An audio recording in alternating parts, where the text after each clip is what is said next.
my rate hasn't changed. Use any certified mechanic you want. Just bring your car in, and Endurance will pay them direct. All major parts are covered. What I like about Endurance, they don't play games, there's no middleman. They're a solid company. With Endurance, your car repair costs go way down, while your car's life expectancy goes way up, allowing you to drive more and pay less. Something is going to break down. Make Endurance pay for it. They covered a $14,000 engine replacement.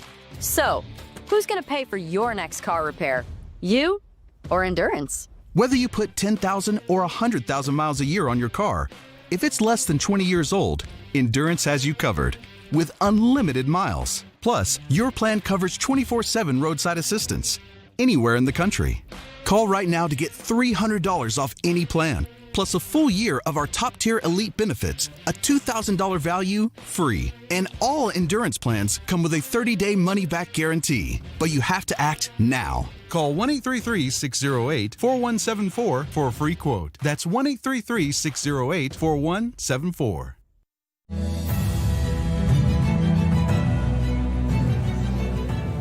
Welcome back. President Trump is speaking today in Hebron, Kentucky. Newsmax will cover it live. The president is expected to talk about the economy, U.S. supply chains, and energy needs, as well as the fact that he is on Thomas Massey's home turf. So that'll be interesting to watch because we have heard Thomas Massey criticize the president quite a bit lately. Of course, he's a Republican, so we'll see how that pans out as well. Well, look, the president should actually go and talk about affordability and also talk about the mission of the war, giving a timeline, and also remind the American people that the American economy is still strong, but making sure he connects with the short-term pain that they're feeling. Yeah. Overlooking it and not addressing it will be definitely a mistake in my view.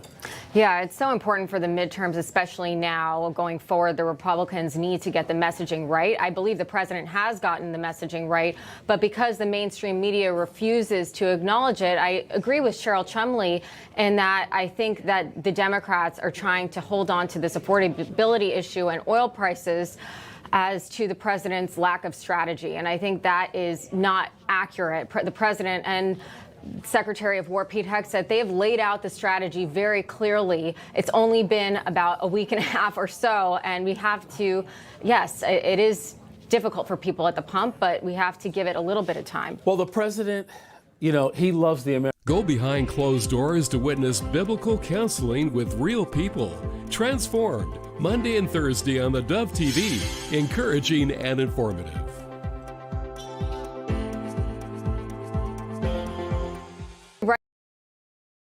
Good morning.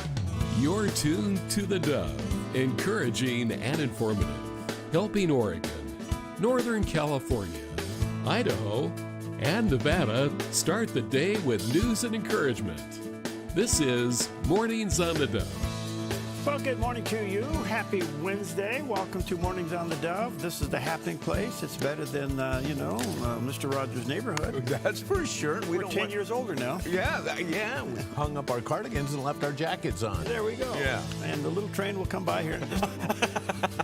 All right. Anyway, good morning to you. Happy Wednesday, halfway through the week. Kind of moving in towards, of course, it's the Lent season. Yeah. Let's see, next week, is it next week? I think late next week, the first day of spring. Oh my gosh, yeah. If you can believe that. Yeah. Which we kind of need spring, but we didn't get the snowpack. I was going to say, we didn't really have much winter. It seems like spring has sprung.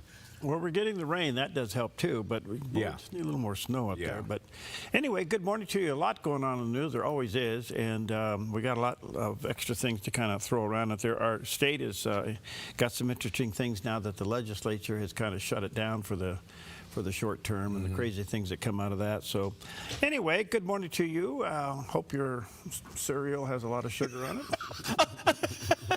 Well, it's funny you mentioned that because it is National Funeral Director and Mortician Recognition Day. Well, let's see. So don't pile that sugar on too high. You know, there might be some ramifications to that pile. Really? But it reminds us to thank the professionals who consider every need that we have during probably the most challenging times of our lives. So our hats off to you. It's also National Registered Dietitian Nutritionist Day. Speaking of piling all the sugar on your breakfast cereal, consult your nutritionist first. And I live with my nutritionist. Yeah? Yeah. So do I. Yeah, she's really good. She watches what I eat. She says she's the one that reads the labels and looks at sodium and fat content and all that stuff. And I'm going, boy, this is really bland. What is this? What is this? So she watches you what you eat. Yeah, she does. Does she control what you eat? Not really. I can watch you know too. what, Perry? In many ways, even that subtle thing of the shopping list that I get. Yeah. She is controlling it, isn't she? Yeah, good. Oh man! Hang in there, Pam. It's the silent control. That's right. And sometimes not so silent. Anyway, moving on. It's National Oatmeal Nut Waffles Day.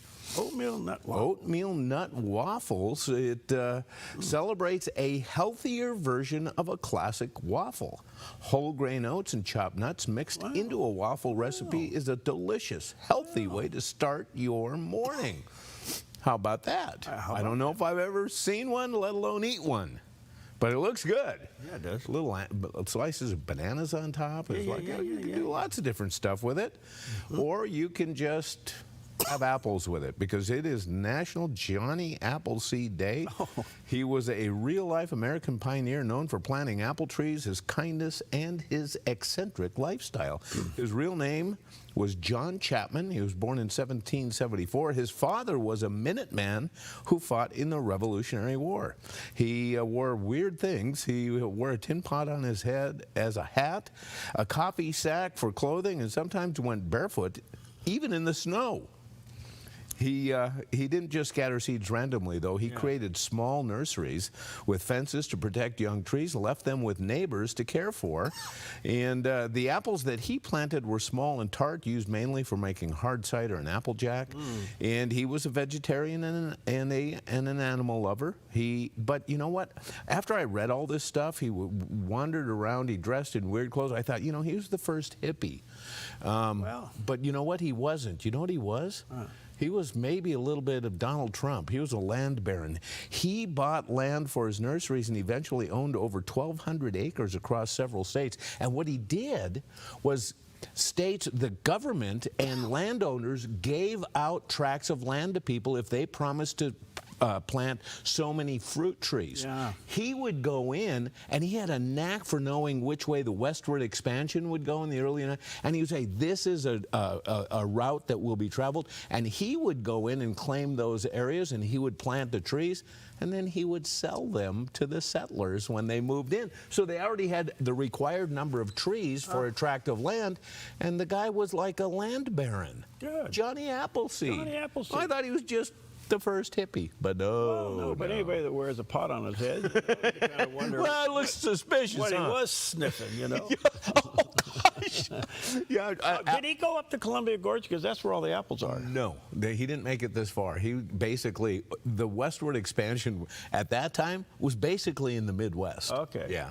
So if you get up in that area, the apple orchards up there are just we're in apple country and pear country. And pear. And you know what? He did some pears as well. He wasn't just restricted to apple seeds. So anyway, celebrate. Johnny Appleseed. Have an apple. Okay, well, here's a guy that was born with a pot on his head. Here's your forecast from Grange Co-op. Across northern Oregon and southern Washington, including Vancouver, Portland, Wilsonville, and McMinnville, steady rain today and tonight with highs in the low 50s and lows in the upper 40s. Moving down the Willamette Valley, from Salem and Albany to Corvallis and Eugene, rain continuing into tonight. Daytime highs will be in the low to mid 50s, overnight lows in the upper 40s.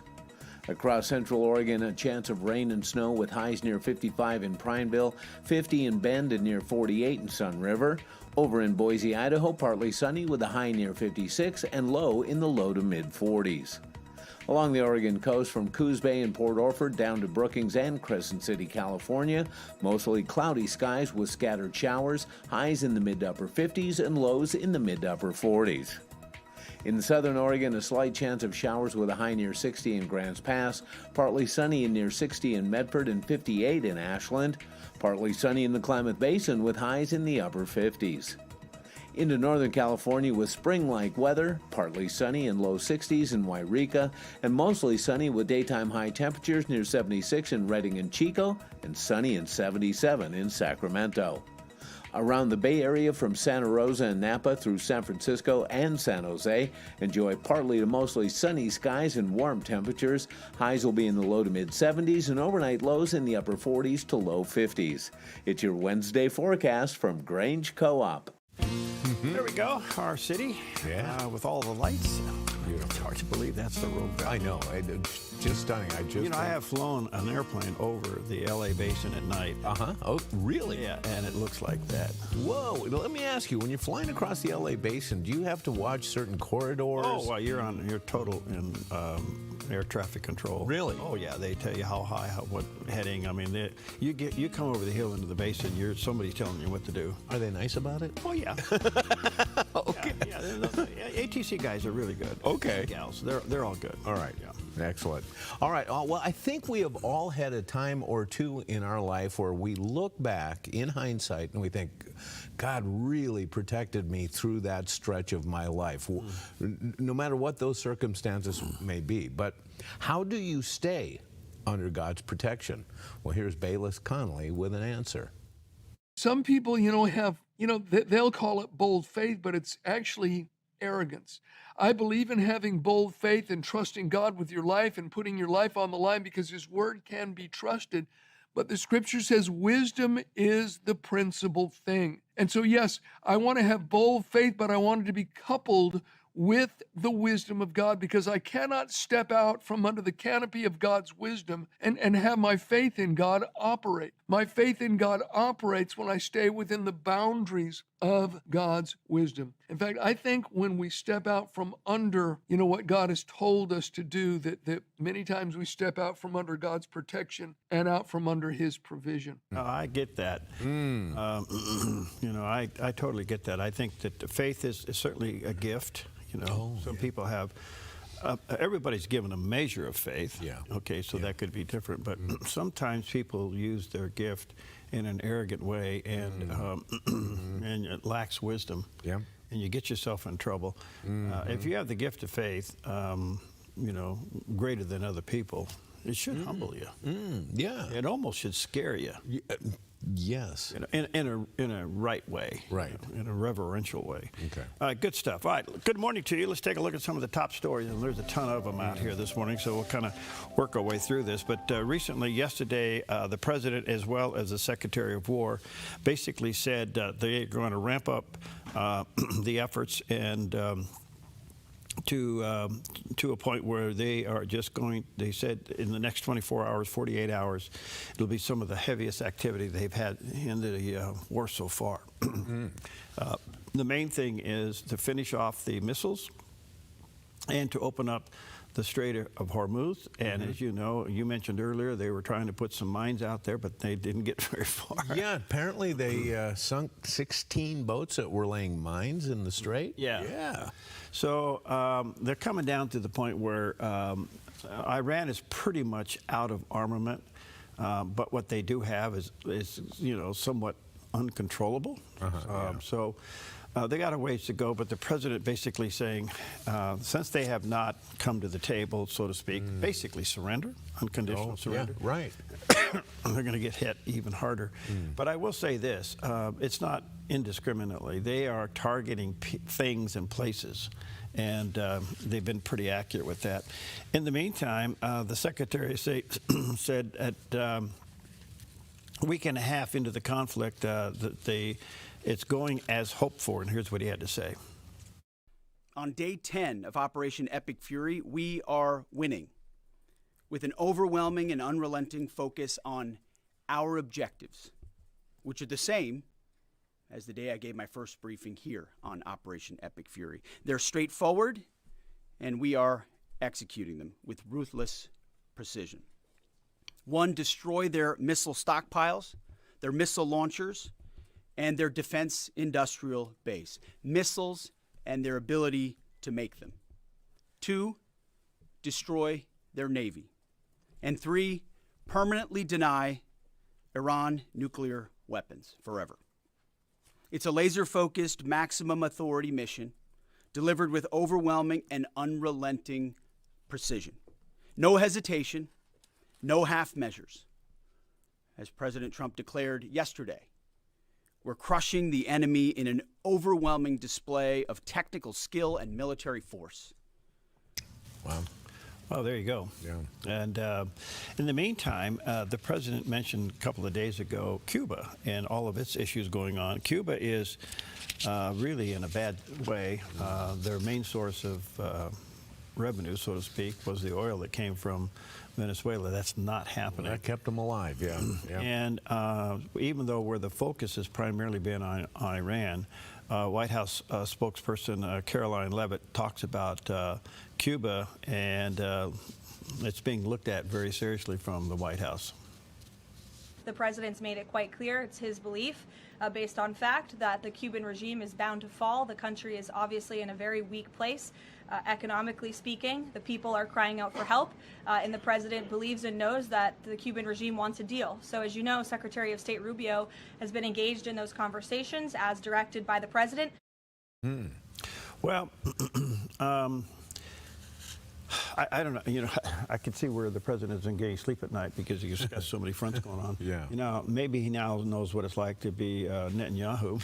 Oh, yeah, no doubt. Fighting Yes. 15 things at once. Yeah. But Cuba could just literally fall in a peaceful way in the sense that people are now just begging us to come in and help I think them. it's interesting Marco Rubio is at the forefront of this. You know, obviously Cuban ancestry, parents came over. This is a big deal. It is. And you know what's kind of interesting about this is that, did you see the latest poll yesterday? On what? For 2028? Oh, no. Marco Rubio is exceeding J.D. Vance. Oh, how far?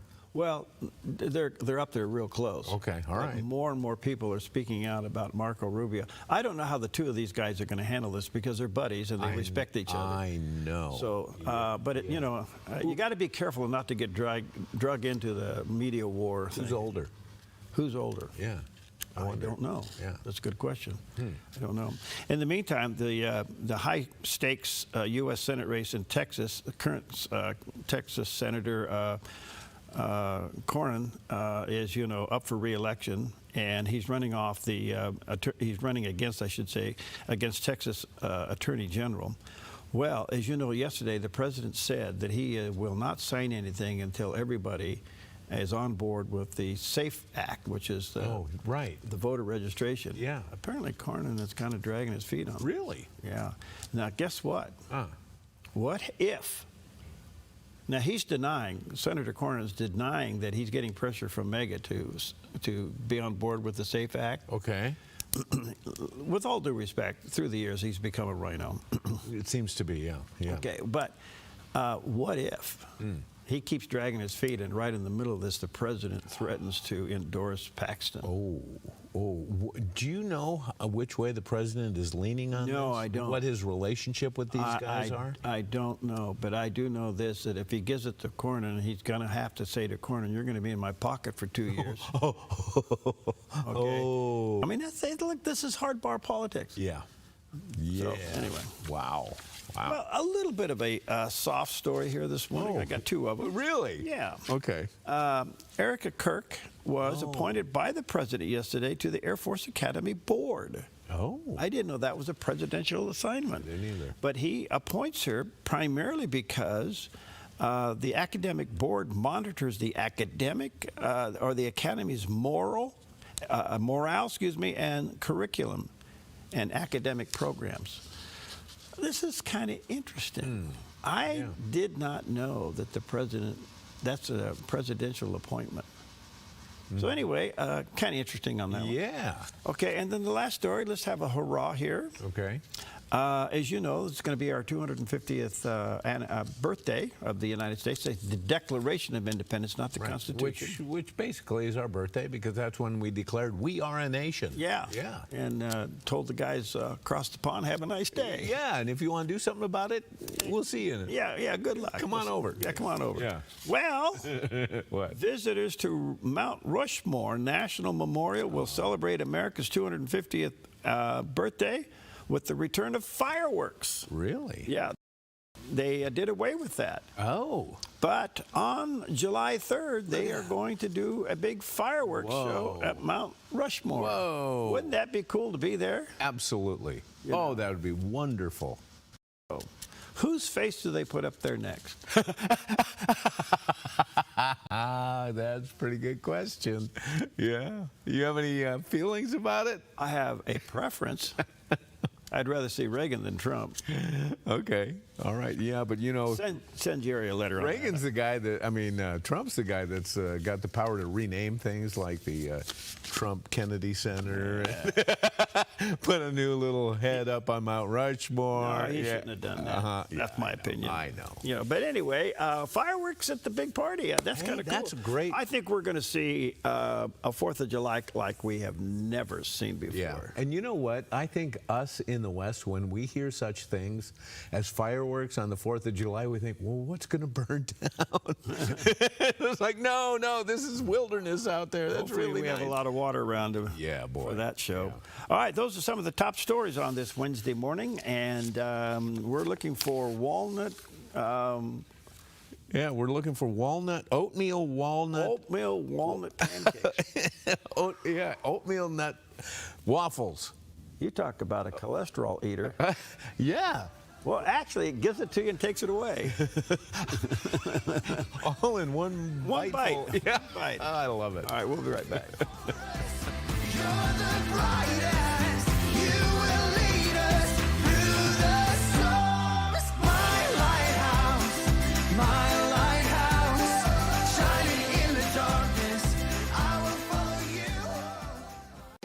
Since 1934, Grange Co-op has been more than just a store. We've been a cornerstone of our community, owned by people like you. We proudly offer top-quality farm and ranch supplies, including our own Rogue feed, as well as workwear, Western apparel, garden essentials, and pet care products. By signing up as a Grange Rewards customer, you not only enjoy exclusive benefits like special offers and 1% back on most purchases, but you also become part of something bigger, a cooperative that you own and help shape. Join Grange Rewards today.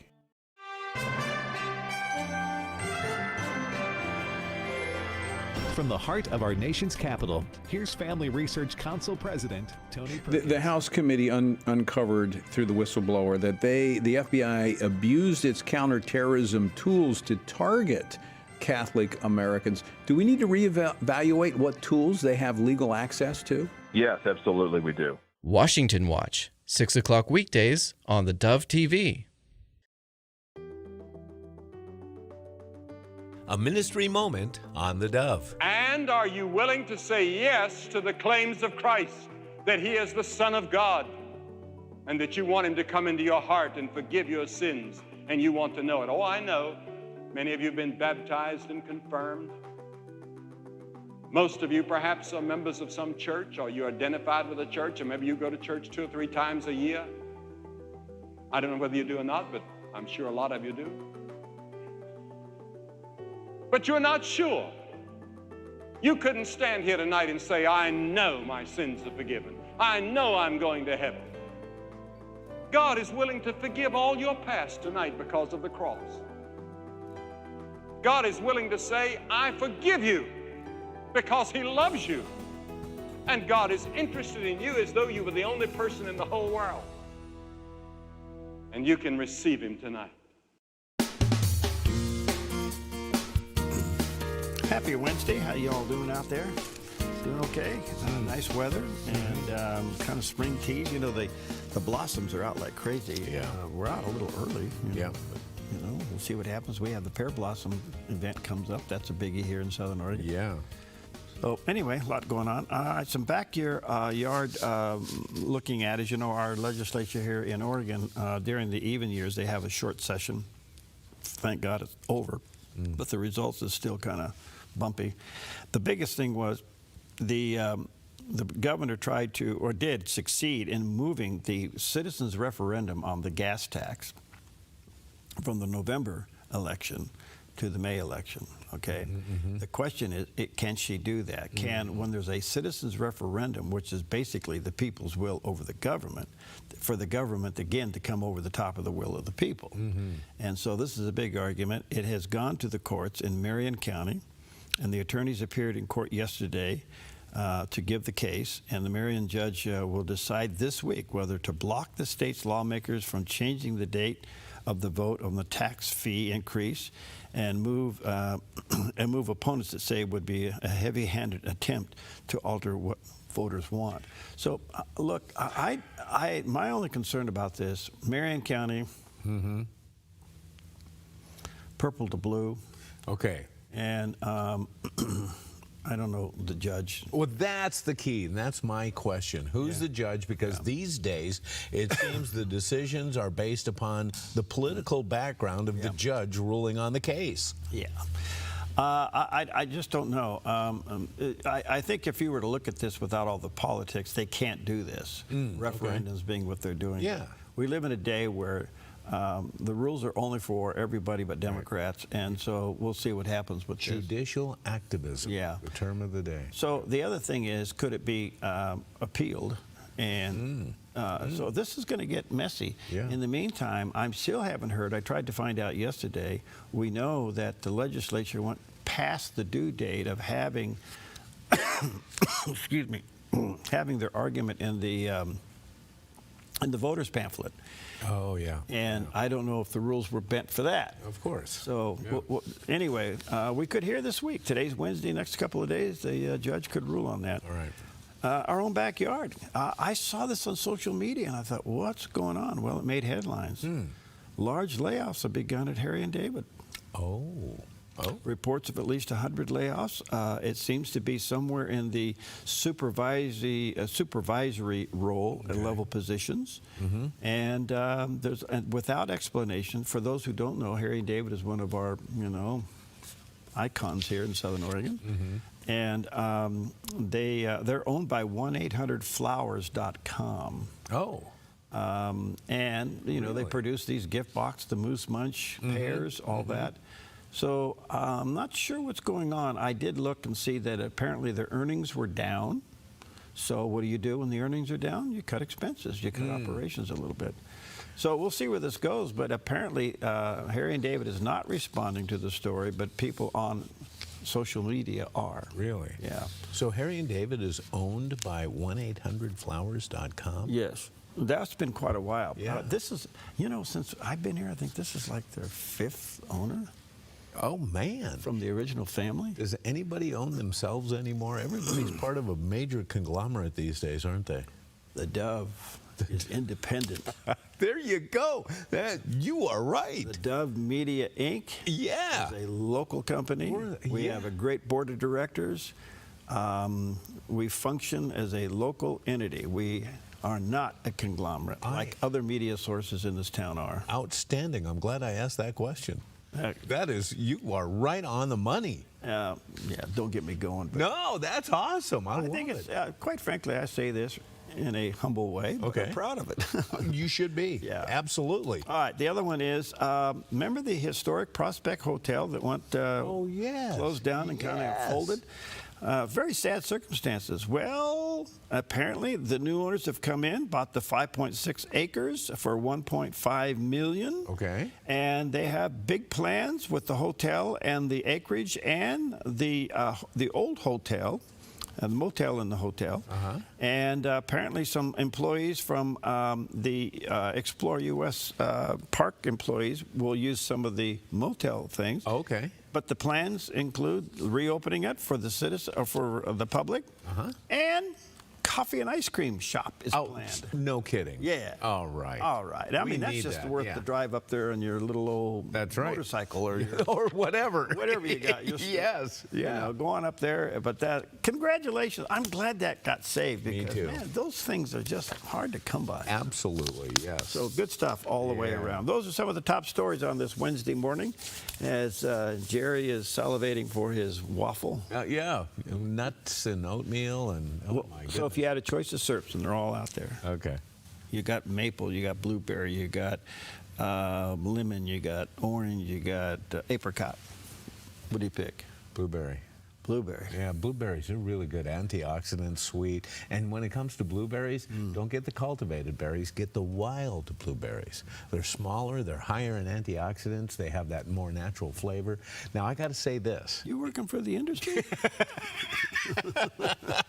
I got it down, man. Okay. Yeah, well, you can tell I've been eating blueberries. Yeah. I'm turning a little blue anyway. Yeah, there you go. All right. Now, how about we take a little bit of a look at the satellite? Oh. Yeah, how about that? Look at that. It's cloudy skies today in low 60s. Yeah. We're getting a little bit of clearing tomorrow, but we're going to stay in the 60s until next week. Are you ready for this? Mid-70s. Mid-70s next week. When does spring? On the 20th, I think it is. 20th. Yeah. Well, it feels like it's already there, doesn't it? Yeah. All right. Is your grass growing? Oh boy, I'll tell you what, that mower's ready to get fired up. In fact, I've been reminded the last couple days that I'm a little late. It's getting a little shaggy around my place. Those weeds are really growing. Hey. What? Love you, man. I'll tell you what I'm going to do. Oh, what are you doing now? Oh, when your leg's hanging from a vise from the ceiling. Okay. Yeah, okay. Go on. I'll come up with your zero turn and mow your lawn. Will you? All right. Yeah. Okay. Oh, it's fun. Well, you're a zero turn guy. Okay, so the only thing is you just got to tell me what you don't want mowed. Because I'm going to mow it, baby. You should see me run a zero turn mower. Yeah. With my fracture boot on. Yeah. I put a garbage bag over it and tie it over the top. Yeah, because, debris, they fly around, it comes flying out. So do you have a pedal down there where you can press on the deck and raises the deck up? No, and if I did, I wouldn't know what to do with it. Do you have a hand one? I said, yeah. And I set my mower on the highest, and that's it. Because, I'm mowing weeds, ground cover. And we water our weeds. Yeah. And they look really good when they're cut the same height. Well, I've learned how to trim trees with them, so I can. So anyway, that's a promise. Pam, you just call me. I'll come up and do it. Okay. Well, we know that, again, Democrats have shut the government down. Yep.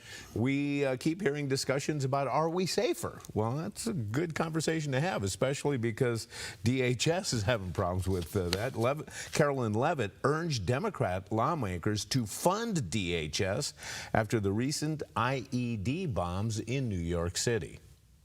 We are thwarting threats that, frankly, most Americans don't know about because they never make headlines, but that's the great work that the Department of Homeland Security is doing, and it emphasizes and underscores the point of why Democrats need to fund and reopen fully the Department of Homeland Security right now.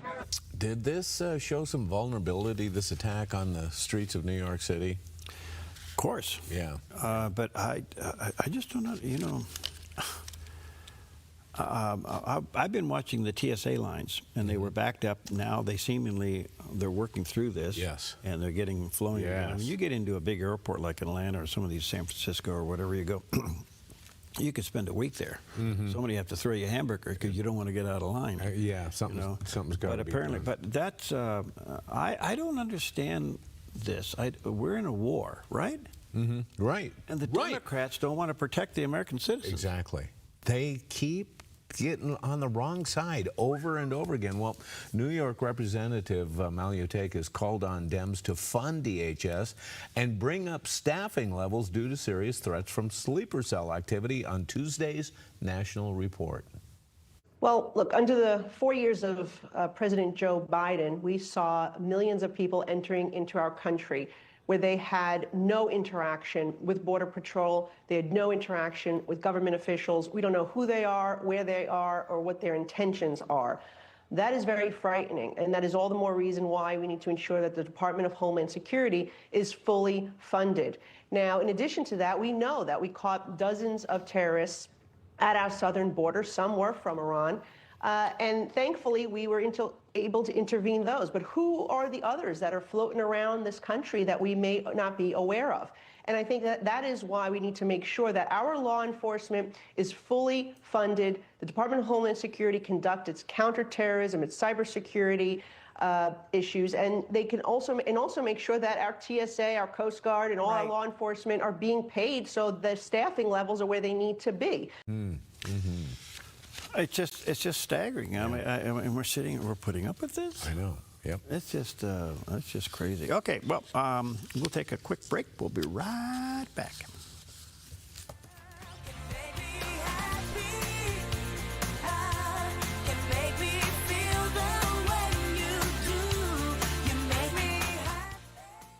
Applegate River Golf and RV Resort, a pristine 9-hole course alongside the Applegate River. Their clubhouse offers a golf simulator experience. The RV Resort is adjacent to the golf course with convenient pull-through parking. Applegate River Golf and RV Resort. Information at applegaterv.com. Come fall in love with Northridge Senior Living, where contemporary, sunlit interiors meet old-world elegance. Walk through our lovely hallways and enjoy the fun staff-led activities. Forge lasting friendships with other residents and our exceptional caregivers. Dine in style. Gather near the fireplace under breathtaking chandeliers. Our reasonably priced apartments are spacious with private balconies. Northridge is Christian-owned and operated, pet-friendly, and only 2 blocks from Asante Rogue Regional Medical Center. On-site, in-home care is available. We also offer senior adult daycare, where your loved one can spend the day with us and the evenings with you. Northridge Senior Living. Your home. The 71.5 Golf Challenge arrives Saturday, May 16th with a 4-person scramble, morning and afternoon shotguns, and a 6:30 award social. Register your team by April 1st for an early bird special. Score the team player pack for just $20 instead of $100 with the code EARLYBIRDIE. Become a sponsor and help kids across Southern Oregon. Visit 715.org or call 541-779-3275. At the 71.5 Golf Challenge, your drive saves lives. At Sweet Tea Express, we've got you covered. Order at the counter and our friendly service staff will do the rest. Breakfast served daily until 2 p.m. Breakfast burritos, biscuits and gravy, skillets, omelets, and more. Sweet Tea Express. Don't get caught hungry. Welcome back. At 27 before the hour. Of course, things are quite tense in the Middle East, even though the president said yesterday he thinks this thing's going to wrap up pretty quick, but there's still a lot going on. So let's check in with CBN News and get the latest from the Middle East. Well, President Trump said the war with Iran will end very soon. He also said that in 10 days of fighting, the U.S. military has achieved what it predicted would take a month. At the same time, the president made it clear that the war won't end this week. Meanwhile, he strictly warned Iran not to bottle up the global oil supply. CBN correspondent Paul Petit reports from Israel. Speaking to the press Monday, President Trump said the war in Iran is ahead of schedule and almost over. Are you thinking this week it will be over? No, Are you talking but soon. about days? I think soon. Okay, and with respect Very soon. The president told Israeli news outlet Times of Israel that the final decision to end the war will be a mutual one between he and Prime Minister Netanyahu. As U.S. and Israeli forces continue to pound Iran on land and sea, the Strait of Hormuz has been frozen, causing oil prices to spike. In the U.S., gas prices are up 50 cents over the last week. The national average is $3.47 a gallon. And I will not allow a terrorist regime to hold the world hostage and attempt to stop the globe's oil supply. And if Iran does anything to do that, they'll get hit at a much, much harder level. Trump says he's unhappy with Iran's choice of Khamenei's son as their new supreme leader, and he's still not ruling out putting boots on the ground to force regime change for the Iranian people. I'd love to help them, but they have to be in a system that allows them to be helped. And right now, they're in a system that only allows failure. And I don't want that. And I want a system that's not going to be attacking us. We want a system that can lead to many years of peace. And if we can't have that, we might as well get it over with right now. In New York City, Police Commissioner Jessica Tisch confirmed that Saturday's attempted bombing near the mayor's home was a terrorist attack. As alleged, both defendants have admitted that they acted on Saturday because of ISIS. New York City Mayor Zohran Mamdani said the 2 suspects, Amir Balat and Ibrahim Qayyumi, came to New York City from Pennsylvania with the intent to commit an act of terrorism at an anti-Islam protest. There is video of these 2 individuals throwing 2 devices towards the protest. The police department has determined that these were improvised explosive devices made to injure, maim, or worse. The 2 men taken into police custody at the scene, radicalized on the internet by Islamic extremism. Once in police custody, the 2 suspects admitted they were inspired by ISIS. Police body cam footage captured comments from Kayumi. She said, "This isn't a religion that just stands when people talk about the blessed name of the prophet. We take action, as well as, if I didn't do it, someone else will come and do it." The Justice Department's 5-count complaint against the men includes statements they made to police. Balat wrote on a piece of paper that he pledged allegiance to the Islamic State. According to police, Kayumi said that he was, quote, affiliated with ISIS, watched ISIS propaganda on his phone, and that he was partly inspired to carry out his actions that day by ISIS. In addition, Balat said the two wanted to carry out an attack bigger than the Boston Marathon bombing.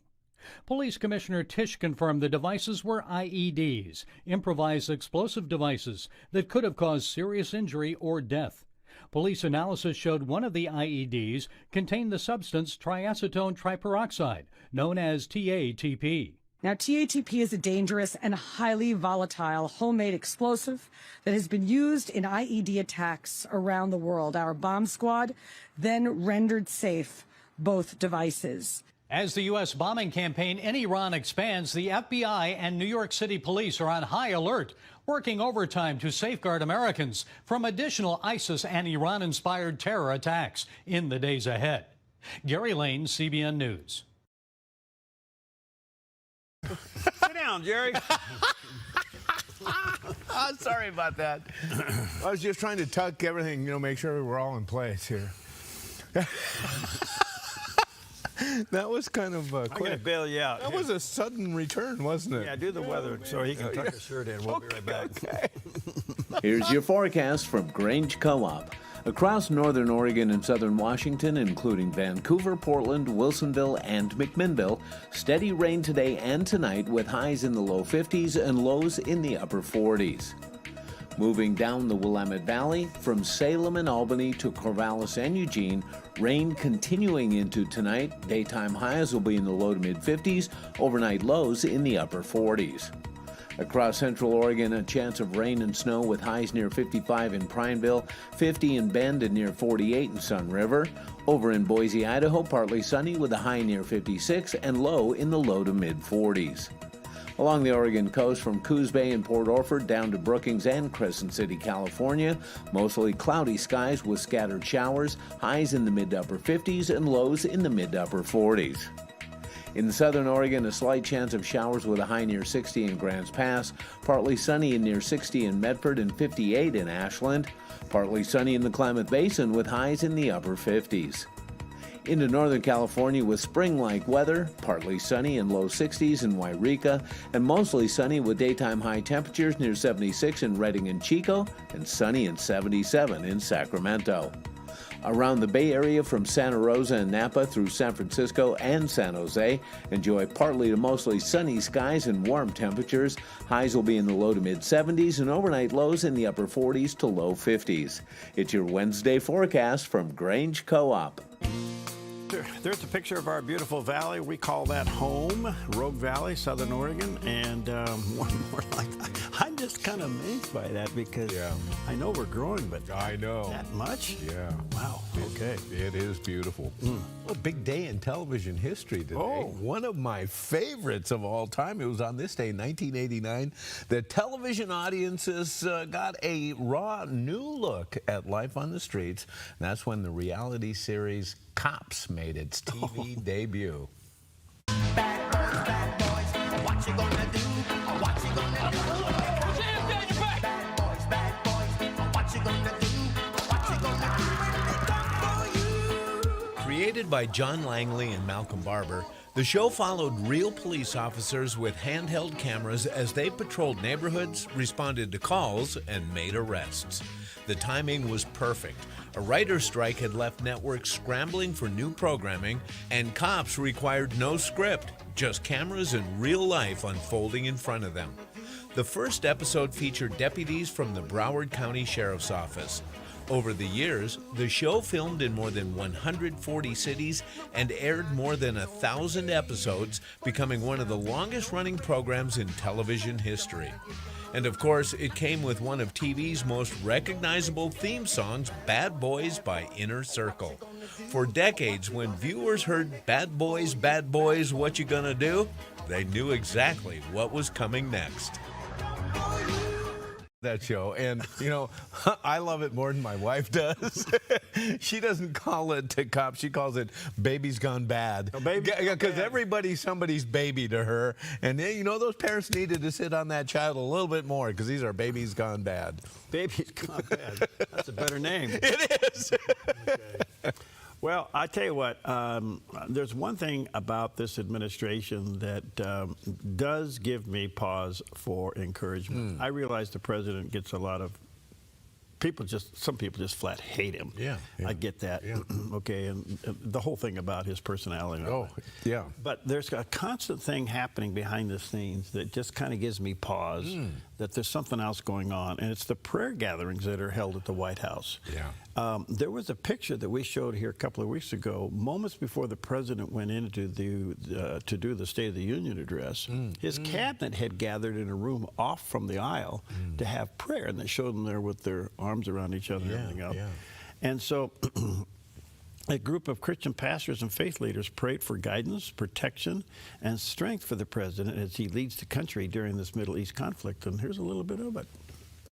I pray for your grace and your protection over him. Yes. I pray for your grace and protection over our troops and all of our men and women serving in our armed forces. Yes. And Father, we just pray you'll continue to give our president the strength that he needs to lead our great nation as we come back to one nation under God, indivisible, with liberty and justice for all. We pray your heavenly blessing upon him in Jesus' name. Amen. Well, look, this is happening more than you realize. I had talked to, when I was at the NRV, a couple of people that have been involved in this. And of course, our good friend, Dr. Robert Jeffress from the First Baptist Church of Dallas, he's often there praying. Oh, okay. And there are cabinet members that meet in various rooms and pray. Now, if we believe what we believe, then we have to believe that God is hearing those prayers. Yeah. Okay. Yeah. And yesterday, Todd Friel gave us a little test as to whether or not the war was biblical. Oh. And I thought it was pretty cool. I probably should dig it out. But he asked me 4 questions, I think 4 or 5. No, there were 7 questions on one side and a couple of questions. Why should we go to war? What should we do when we're in war? And what should be our exit strategy to get out of war, all from a biblical perspective? I thought it was kind of a genius. All right. So as I went through the little quiz, he was quizzing me on it, I thought, gosh, with all due respect, the president's meeting all of these. Oh, okay. Now, I can't help but think that's a result of people praying for him. Yeah. He may not know that he's being divinely guided, but I have to put faith in those people who have faith in God. Yeah. Yes. Yes. So that's my 2 cents, and you can write him your complaint letter. Yeah, you can, and I'll pass it right over to that guy. We'll be right back. My Savior loves, my Savior lives, my Savior's always there for me. My God, he was, my God, he is, my God is always gonna be. My Savior loves. It was an amazing year of growth here at the Dove. You, our viewers and partners, blessed us with a new studio, a video wall, control room, and much needed installation, heating and air conditioning. Plus, you helped us renew our tower leases so we can continue to broadcast the Dove all across our network. And from everyone here at the Dove, a huge thank you. We could have never done this without your help. We appreciate you standing with the Dove prayerfully and financially to keep the Dove encouraging and informative 24 hours a day. Experience evangelism like never before. It's not about finding ourselves. It's not about being true to ourselves. It's about being born again. Way of the Master's dynamic co-host team delivers captivating witnessing encounters. That makes you feel uncomfortable because you're doing things you know you shouldn't. Am I wrong? No, you're not wrong. Bold street witnessing that will leave you inspired and equipped to share your faith. Watch Way of the Master Thursdays at 8:30 p.m. and Fridays at 5 on the Dove TV.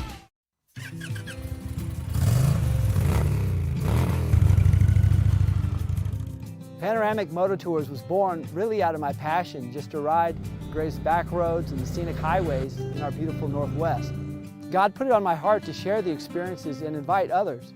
More than riding beautiful roads, it's the camaraderie and fellowship. It's hearing each other's stories. It's being mutually encouraged on our journeys of life. Riders can book one of our ready-to-ride guided tours offering the best of Oregon or Northern California. Or book a private custom tour tailored just for your group to destinations like Glacier or Yellowstone. For more information, go to panoramicmototours.com or call me, Nick, at 541-622-3844. When you find something you love, you just want to share it. panoramicmototours.com. Your next adventure starts here.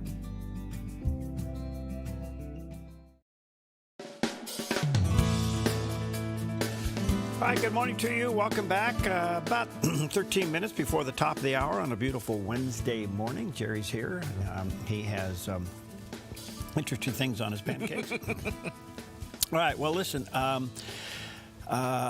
much is left in Iran? Oh, yeah. I mean, yeah. So they went out and held an election, and they put their supreme leader's son in place. Which, by the way, he hasn't been seen. He hasn't been seen. They were speculating that one of the early attacks injured him, and I heard legs. I heard that he's got damaged legs, and he hasn't been seen in public, but he is the new supreme leader. Yeah. Whatever that, whatever that means. I don't know who he's supreme over anymore. But anyway, Phil Flynn, he spoke with Fox Business the other day, and he was talking about how the conflict there says that Iran's increasing losses has only left them with one card. What do you think it is? I have no idea. Fear. Because they haven't got anything left. They got nothing left. I mean, they got a few missiles here and there, and I don't want to downplay those things, but the point being is they really have lost a lot. And so here's what he had to say. And it's a fear trade. That's what we're looking at here right now. And that's what Iran has been reduced to. You know, before he used to be like an official state sponsor of terror. Now they're just terrorists, right? I mean, this is the tactics. This is all they have left, right? They have no army. You know, they have no Navy. The U.S. has total air superiority. They have no command communications. So this is what they've done. And with every missile that they're firing, with every ship they attack, they're losing friends. They're not influencing people. All these countries are turning against them, right? And they even had some Iranians go to the UN and try to say, no, we respect the sovereignty of other countries. We're not trying to shut down the Straits of Hormuz, but it's all a lie. But the risk is still high. But I think the Trump administration has some ideas that this isn't going to go on too much longer. Well, the president, I think he likes to be just a little bit ahead of everybody. Okay. He enjoys that. Yeah. But he did say he didn't expect the war to go on much longer. Yeah. So we're trying to figure out what that means. And also, too, remember at the beginning of this operation, he mentioned that the citizens should lay low. Shelter in, get ready, we're coming. And then he said, I think didn't he indicate that he would tell them when they should rise up and go after it? Are they going to do that? Are we going to see this on the streets? Or did the Iranian government kill so many of them, the frontline warriors in this protest and this move to overthrow the regime? Because we hear reports up to 30,000 dead prior to this operation. Yeah, that's a lot of people. Will anybody stand back up? Yes. Yeah. I think they do, because you've had almost 2 generations that lived before the shutdown under this current regime that has had the internet. They know there's an outside world out there. Look at the signs. When you take the Star of David and you superimpose it over the Iranian flag, I mean, come on. Yes, right. I mean, that is just unbelievable. And it's interesting, too. We keep seeing these reports about the way things were before the revolution in 1978 and 79. And, you know, so you're right. They've had a taste of freedom. They know what this is all about. And although there is a portion of the younger generation that doesn't, there are enough alive that do. Yeah, I think what you'll see, the question is who will and what will be the regime after this is done. The president seems to be, excuse me, a little bit ambivalent about the Shah, the son of the Shah, coming back. Well, but I have a feeling he's more behind him than we think. I think there was some mixed reporting when he was saying lightweight. He was talking about the Ayatollah's son. Yeah. Yeah, so I don't know what that situation is. That card has yet to be played. Yeah. I do know this, that the president, I don't think, can just leave the country without something heading in the right direction. Oh, yeah. That's part of the cleanup. That's part of the exit. Okay, so if the people are there, if they want the son of the Shah to come in temporarily for couple of years to create a settlement, settling things down, get the economy going again, and open up for general election. This is pretty amazing. The problem we have now is cell groups all over the world that could be activated and probably will be activated, even in our own country. Right. I mean, there's been 3 threats directly on the president's life in the last week. You know. Yes. So these are words, but we don't know if they're words. Right. And so all that has to be taken seriously. And of course, you know, not only radical cells, but just the lone wolf situation. And have they determined, the guys in New York City that, you know, threw the bombs, were they organized, or were they lone wolves? Did they just do this on their own? Do they have any idea how that happened? From what I know, and I'm not in the know, is that they were heavily influenced by ISIS, and so somebody in the ISIS regime, so to speak, was radicalizing these guys to do what they did. So it does appear to be planned, because they said that our goal was to be bigger than the Boston bomber, the Boston Marathon bomber. So there was some strategy here. By God's grace and divine providence, those 3 things didn't go off. They were bigger than what the bombs were in the Boston Marathon. And they were loaded with shrapnel and all this stuff. So I would say the good Lord just flat put his finger on those things and stopped it. And they caught the 2 guys. So the irony of it is Mondani, because here you got people protesting against Iran. You had Iran was throwing bombs at their own protester. people. I mean, the whole thing is absolutely crazy. And of course it's been thought out, because look at the strategy of attacking your own people to advance your cause. It's amazing. That's what's happening in Iran. Amazing. I don't think we understand what radical Islam faith is all about. I don't think we get it, that lying, cheating, killing is actually a prerequisite to believe. And it all boils down to one goal, and that's a worldwide caliphate. That's what this is about. People don't sometimes realize that for some reason. I'm going to have Doug Gould, and it's always fun to have him around. Are your kids hooked, and are they an addict to social media and digital platforms? My kids? My kids are all grown. That's their deal. That's their deal. They get to deal with their kids. Okay, well then hand it down. Okay, it's a hand-me-down. Hand-me-down. Yeah, but I can't wait to hear what Doug has to say about it. Okay, and I will say this. We're going to have Richard Harris back with his executive director, Truth and Liberty Foundation. I am so glad that the wall has been broken open on this gender identity stuff with children, where the medical community is stepping away from it now. And thank God for lawsuits. Money speaks at the end. Normally we don't speak in those terms, but in this case, used very well. And parents in Oregon, do you realize your kids at the age of 15 don't have to tell you they can start the process? That's amazing. You need to know that. Oh, man. Anyway, so we've got some good conversation coming your way. All right. Well, when 18-year-old Brandon Simmons answered the door at his home in McDonough, Georgia, he expected just an ordinary day, but boy, something different was going on. Instead, standing on his porch was NBA legend Shaquille O'Neal. O'Neal, along with deputies from the Henry County Sheriff's Office, had come with a surprise. Simmons, who had survived a devastating car crash that left him paralyzed from the chest down, was being awarded a dream trip to Minneapolis as a VIP guest of the Minnesota Timberwolves. The experience was arranged by Dream On 3, which grants sports-themed dreams to young people facing life-altering challenges. But the most powerful moment came next. Using a walker, Simmons slowly stood up in front of the crowd, something O'Neal didn't know he could do. The Hall of Famer became emotional, telling him he had an army behind him. Despite doctors once giving him only a 1% chance of surviving his accident, Simmons continues to defy the odds. Now he's headed to an NBA game courtside, proving that determination, support, and a little kindness can turn even the toughest journey into a victory. A beautiful story. Yeah, way to go, Shaq. That guy's doing stuff like that all the time. That's He's wonderful. amazing. Yep. All right, take with you, this is a great promise for you today. 2 Timothy chapter 4, verse 18. The Lord will rescue me from every evil attack and will bring me safely to his heavenly kingdom.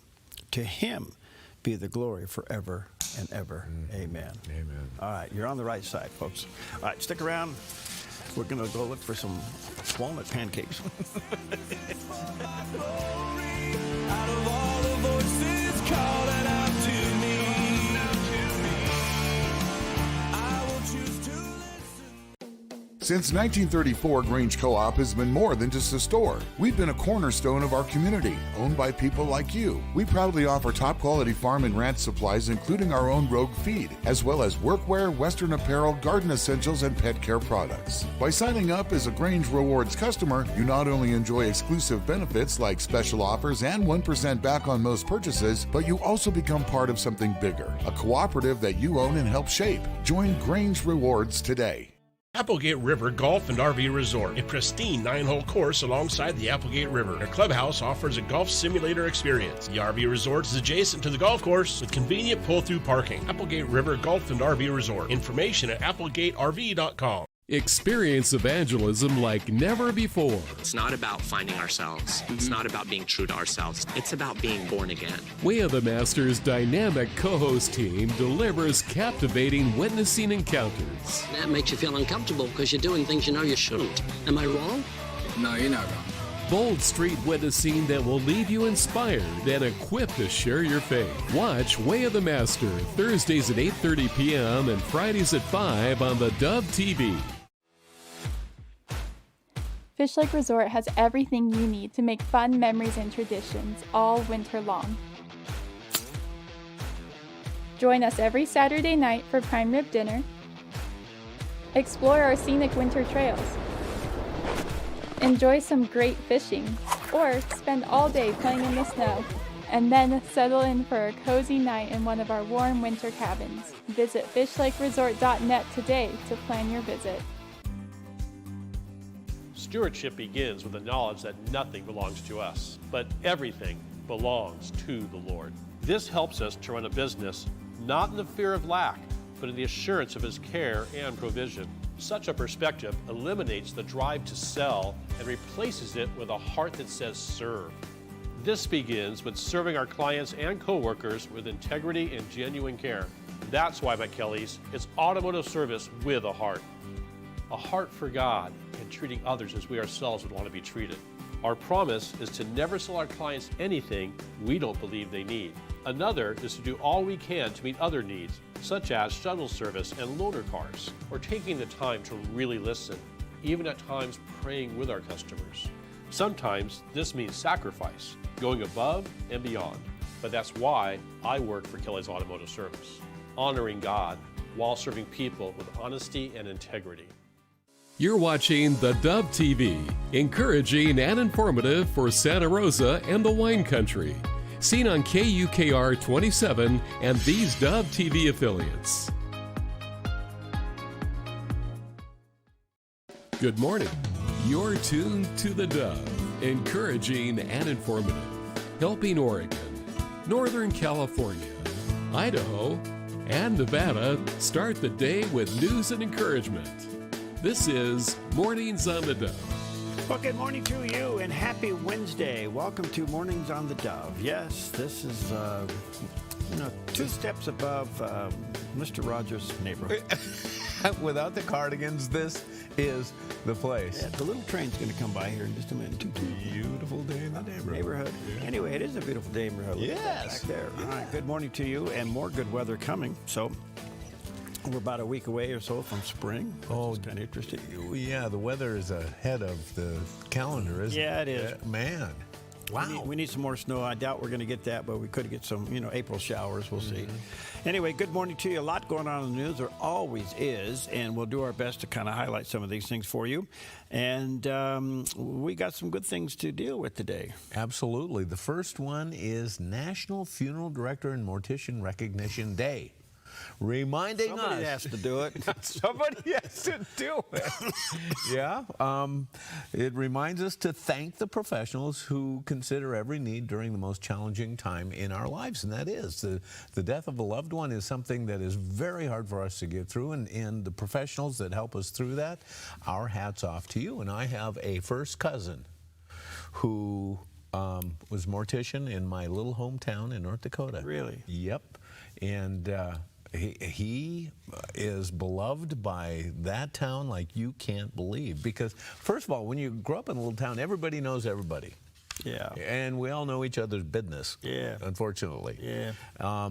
But you start to rely on people in ways that you don't in big cities. Yeah. And especially in this part, everybody lends in and leans in to people who are going through these situations and the loss of a loved one.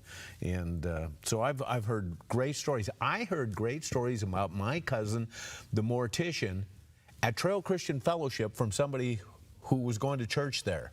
Really? Yes. And they came up to me and they said, "Are you related? Are you related to the Bildens of Northwood, North Dakota?" And I said, "Well, we are the Bildens from North Dakota."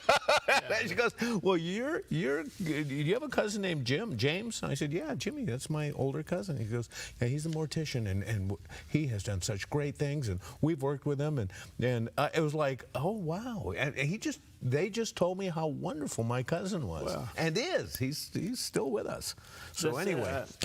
Is his motto "I'll see you in the end"? I'll see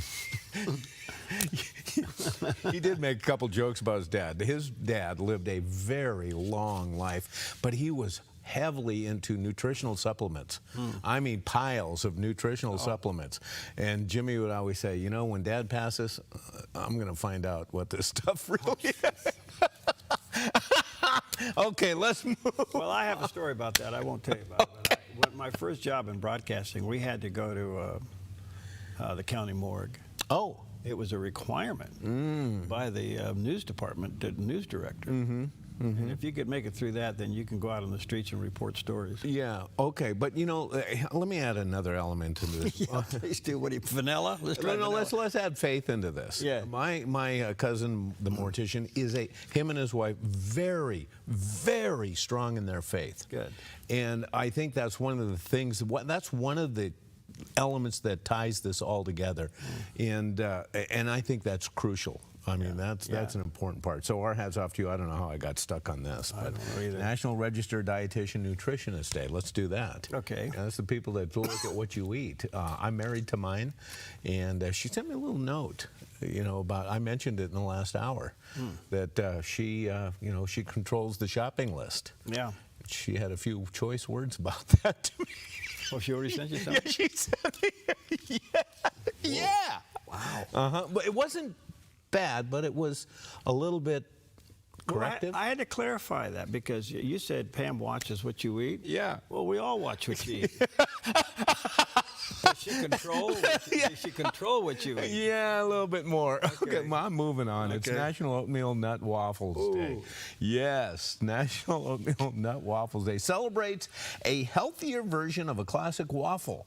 Whole grain oats and chopped nuts mixed into a waffle recipe is a delicious, healthy way to start your morning. So enjoy that.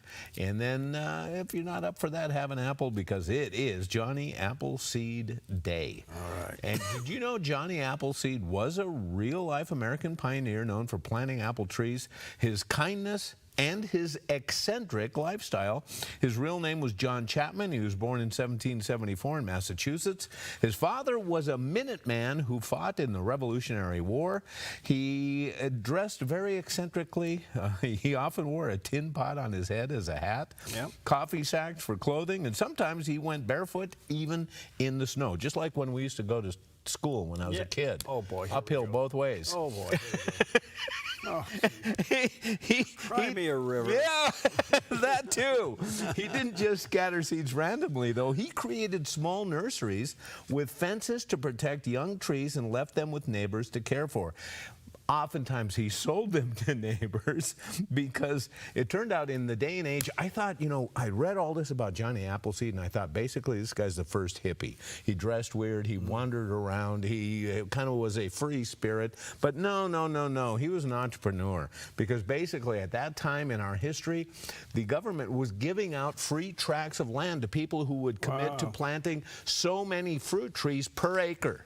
And he did it in spades, so he would go through. He had a knack for knowing westward expansion, where the roots would go, taking people to the west, and he concentrated on those areas. He would go plant these orchards, and then he would sell them to the incoming pioneers who were coming through, and that met their land requirements for fruit trees. Yes!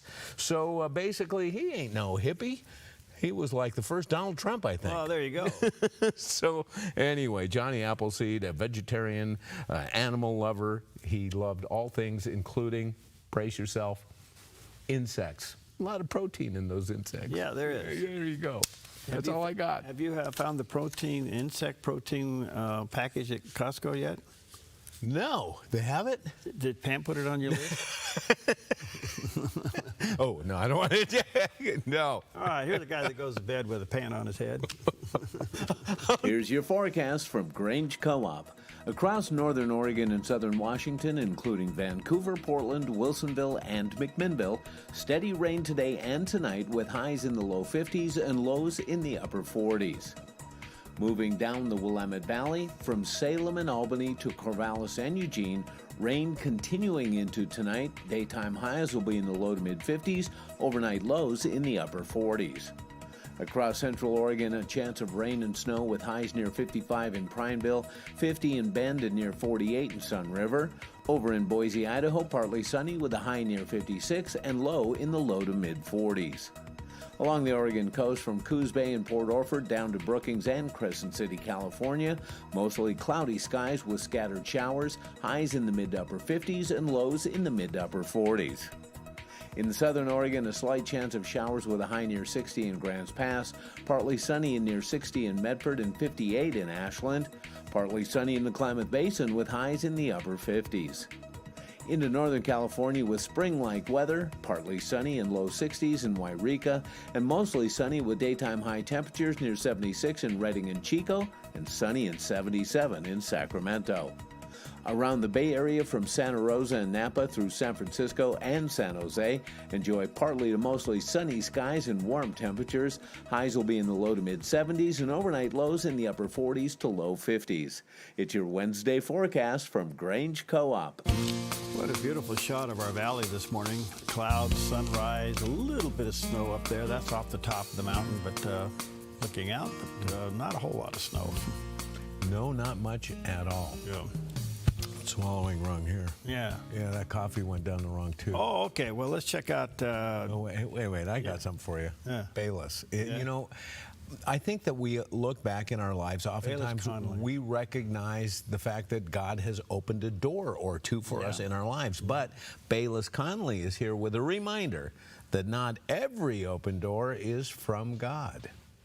We can have good ideas, but a good idea is not necessarily a God idea. I think there's some people, they make big life-changing decisions on a sudden impulse. They move, they get married, they sign on the dotted line, they commit themselves to huge debt without taking time to wait on God. My friend, waiting on God is not wasted time. Open your Bible, get on your knees, read prayerfully, get quiet before God. Jesus said, when the Holy Spirit comes, he will speak. He will guide you into all truth. He will speak through the word and he will speak to your heart. David was going to build a temple for God. And off the bat, the prophet said to him, "Oh, it's good that it was in your heart to do this." But then the prophet came back to him later and reiterated, said, "Okay, I told you to do it. It's good that it was in your heart to do it, David. However, you're not the one who's going to do it. Your son Solomon, he's the one that's going to build the temple for my name."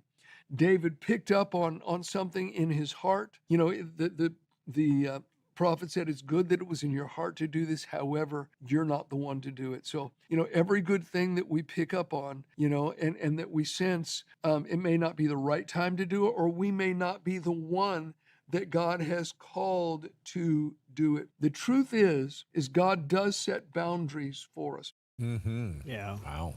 There's such a lesson in that. Oh, yeah. Anyway, I think one of the things I've walked away with in ministry is stay focused on your original call. Most ministries that get into trouble take on things that are very noble, and it looks like an open door, so they'll take on an adjunct to their ministry. Yeah. Because it's a noble thing, and it does help people, da-da-da-da. But it's a deterrent from your main calling. Yeah. So you get so big, you think, well, I'll just go ahead and put in this branch of ministry over here, and then I'll put in this branch of ministry over there. Right. That's usually, not always, but you got to really know that God's calling you to do that. My good friend Bob Gass, who writes the word for you today, you know how you kill a guy with a vision? You give him another one. And that's the devil's trick to get you off track. Yeah, we're easily distracted. Yeah, we're easily distracted. Big time. All right, speaking easily distracted, let's talk a little bit about the big stories out there this morning. Excuse me. As you know, both the President and the Secretary of War, Pete Hegseth, are promising the most intense strikes yet in there. In the meantime, there's not much left with Iran. They do have a few missiles. As you reported earlier, Jerry, that they had some boats out in the strait, and they were going to plant some mines out there, but they got blown up. Yeah, 16 of them. 16 of them. Yep. So there isn't much left here. Don't get me wrong, what they do have is still somewhat uncontrollable. But every time they fire those ones off, that's one less than they had. The stockpiles have been pretty much reduced. Things being looked at now is not only taking a heavy impact on trying to finish off the missile stockpiles and the missile launchers and all of that stuff. Now they're heavily looking at what do you do? Have we really completely wiped out the nuclear capability? Can we get the enriched uranium? Can we get that under control, or has it been removed? Right, and what about you bring that up well, because we know that the negotiators sat down with Steve Witkoff and Jared Kushner, and they kind of bragged upon the fact that they had enough enriched uranium to build 11 bombs. Yeah. They bragged about it. Yeah. Was that the trigger point right there? Well, I think there's a pattern here about radical Islamists, and that is they always announce what they're going to do, and then they do it. And then they do it. I mean, we just take it as like, oh, these are just a bunch of loudmouths. No, that's their pattern. Yeah. So if they have this enriched uranium, we got to figure out how you're going to get control of it. Okay, so rare earth minerals is another big deal over there. I don't know. The president's looking at that. And we got to somehow get the straits opened up, and so all that's part of the plan that's on the table.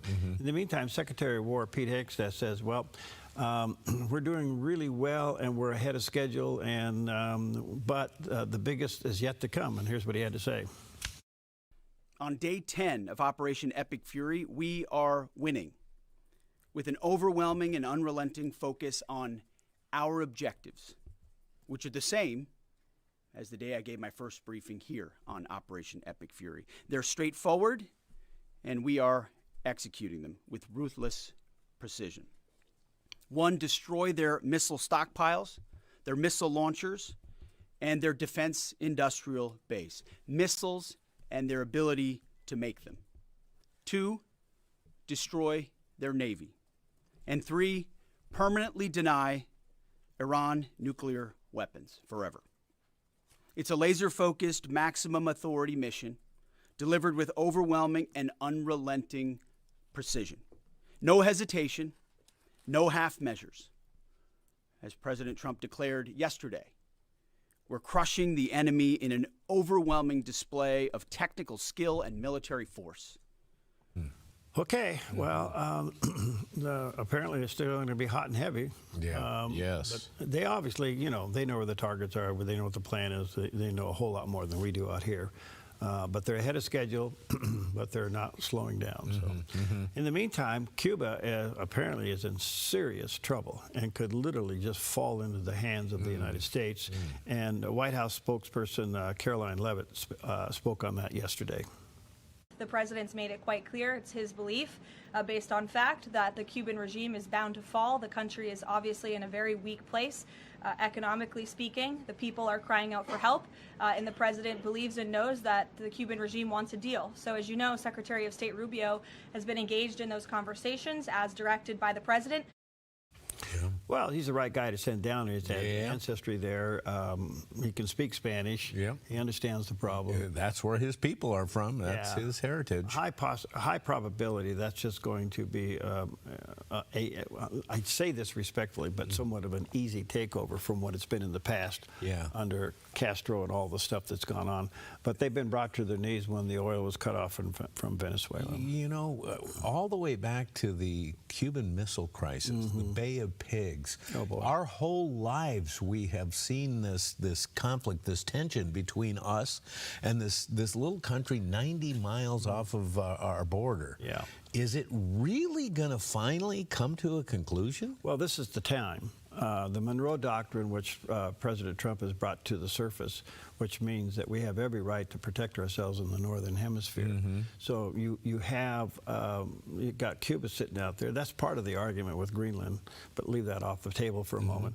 But look, with all due respect, Cuba should become a territory like Puerto Rico. And you know, it's interesting you mentioned the Monroe Doctrine. I was just reading about the Truman Doctrine. Tomorrow is the anniversary of the announcing of the Truman Doctrine, and the Truman Doctrine really goes right in many ways with the Monroe Doctrine, and it was a fight against communism. Truman dug in and says, we are fighting this, and look at this. All these years later, the one that's the closest to us may fall. Yeah, this is a big deal. Oh, man. Remember also, when we get to May, Truman was the one that said, okay, Israel, you can become a state. Yes. Yeah. Against everybody. Right. Now, let me ask you this. Truman, would he fit into the Democrat Party these days? I don't think so. I don't think so either. All right, Senator John Cornyn from Texas, he's a sitting senator there now. He's up for re-election. He's up against the Attorney General from Texas, Mr. Paxton. This has turned out to be a nasty race between the two of them, and they now have to run off in May. And the question is, which one will the president endorse? Well, yesterday we had the story where the president said to the Republicans in the Senate, sign the SAFE Act. In other words, that is the Voter ID Act. And some Republicans are dragging their feet, and he's one of them. So the question is, could he afford? I mean, look, he's a sitting senator. He comes with a lot of stuff that being a rhino can be. But if he loses the president's endorsement, I mean, that could be huge. Right. And so, anyway, the president's saying to all the senators, sign this. I'm not signing anything until you get this to my desk. And 93% of Americans want voter ID. Right. Can you believe that? Yeah. And yet the Democrats are sitting on it like they're sitting on Homeland Security. This next story is really interesting. Erica Kirk, Charlie Kirk's wife. I didn't know this, but the president had the power, and he did it. He appointed her yesterday to the Air Force Academy Board of Visitors. I don't know what that is. I don't either. But apparently it's the overseeing body of the that monitors the Academy's morale, curriculum, and academic programs. Interesting, isn't it? So he puts a very strong Christian lady in there. Yeah, I wonder, do they have an effective role? Is it just kind of a figurehead type of a role thing? Yeah, and if it is, if they really do have any power, I think that's a big thing, because we have seen in some of our service academies a bit of wokeism creep in years gone by. And I know that they've been cleaning it up, but maybe this is a continuing move in that direction. This could be like the public front for the academy. In other words, these people will be in front of the news more than anybody else. And they can't afford the embarrassment of doing something crazy. Yeah, and isn't it interesting? We didn't even know about this board until she was appointed to it. Yeah. Go. All right. All right. This next story, as you know, July 4th this year will be America's 250th birthday, the Declaration of Independence. Of course, the Constitution came a couple of years later. But this is going to be a big deal, and there's going to be celebrations all over the world. But the fireworks will return to Mount Rushmore. So visitors to Mount Rushmore National Memorial Park will celebrate America's 250th anniversary with the return of fireworks at the iconic site, and that will be on July 3rd. So how about that? If you're up in that area, that would be quite the show. Wouldn't that be fun to see? Yeah. Oh my goodness. So a little bit of getting ready for the big one. All right. All right. Those are some of the top stories on this Wednesday morning as we check out oatmeal, walnut, pancake. Waffles. Waffles, that's what I said. That's right. Waffles. What's the difference other than the little squares? Yeah, Is there different in the batter? I don't know. You know, that's Ask a great Pam. one. Don't ask Siri, ask Pam. Is there a difference in pancake batter and waffle batter? We'll be right back.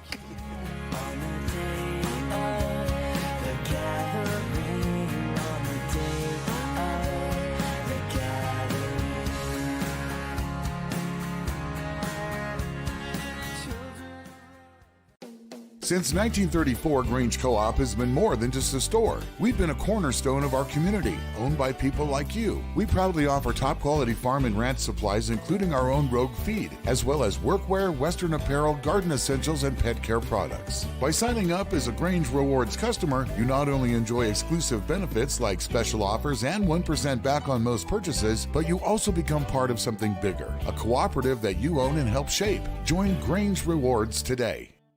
Do events in the world leave you confused? A world where up is down and down is up. Mornings on the Dove knows how you feel.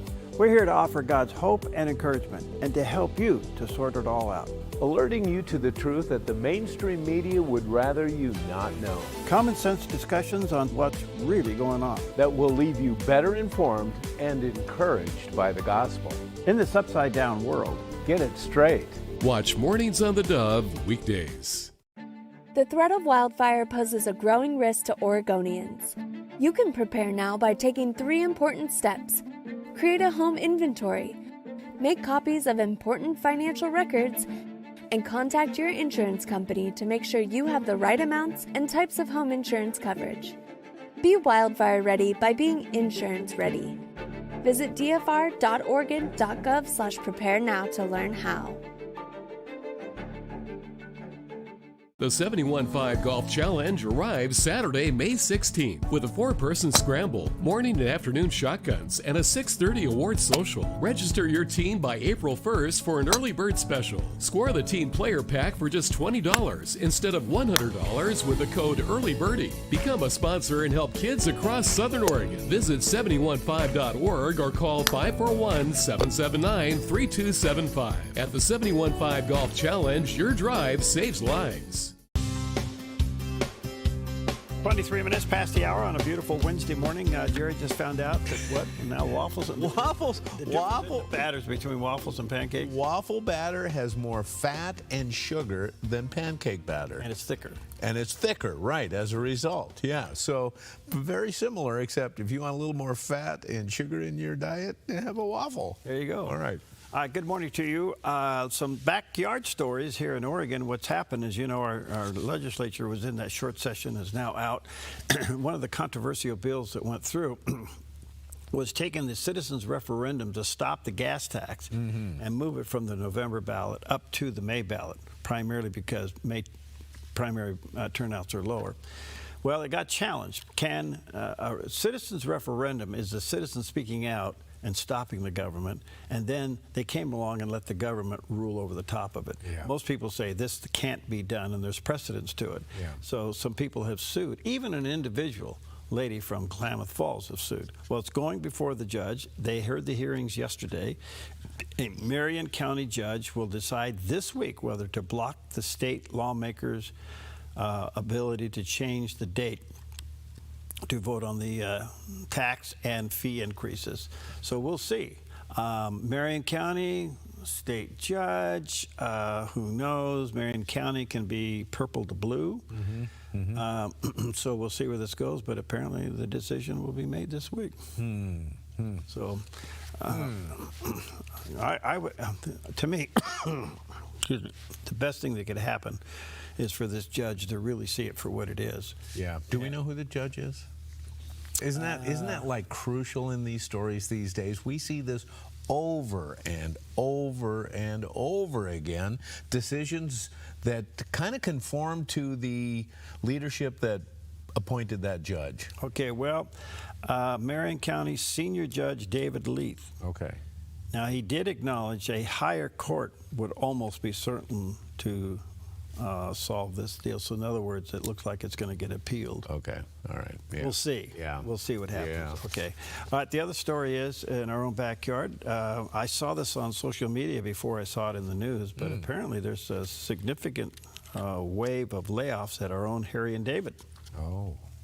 The parent company won't confirm it, but it's all over social media that the structure, especially in some of these supervisorial roles, are being laid off.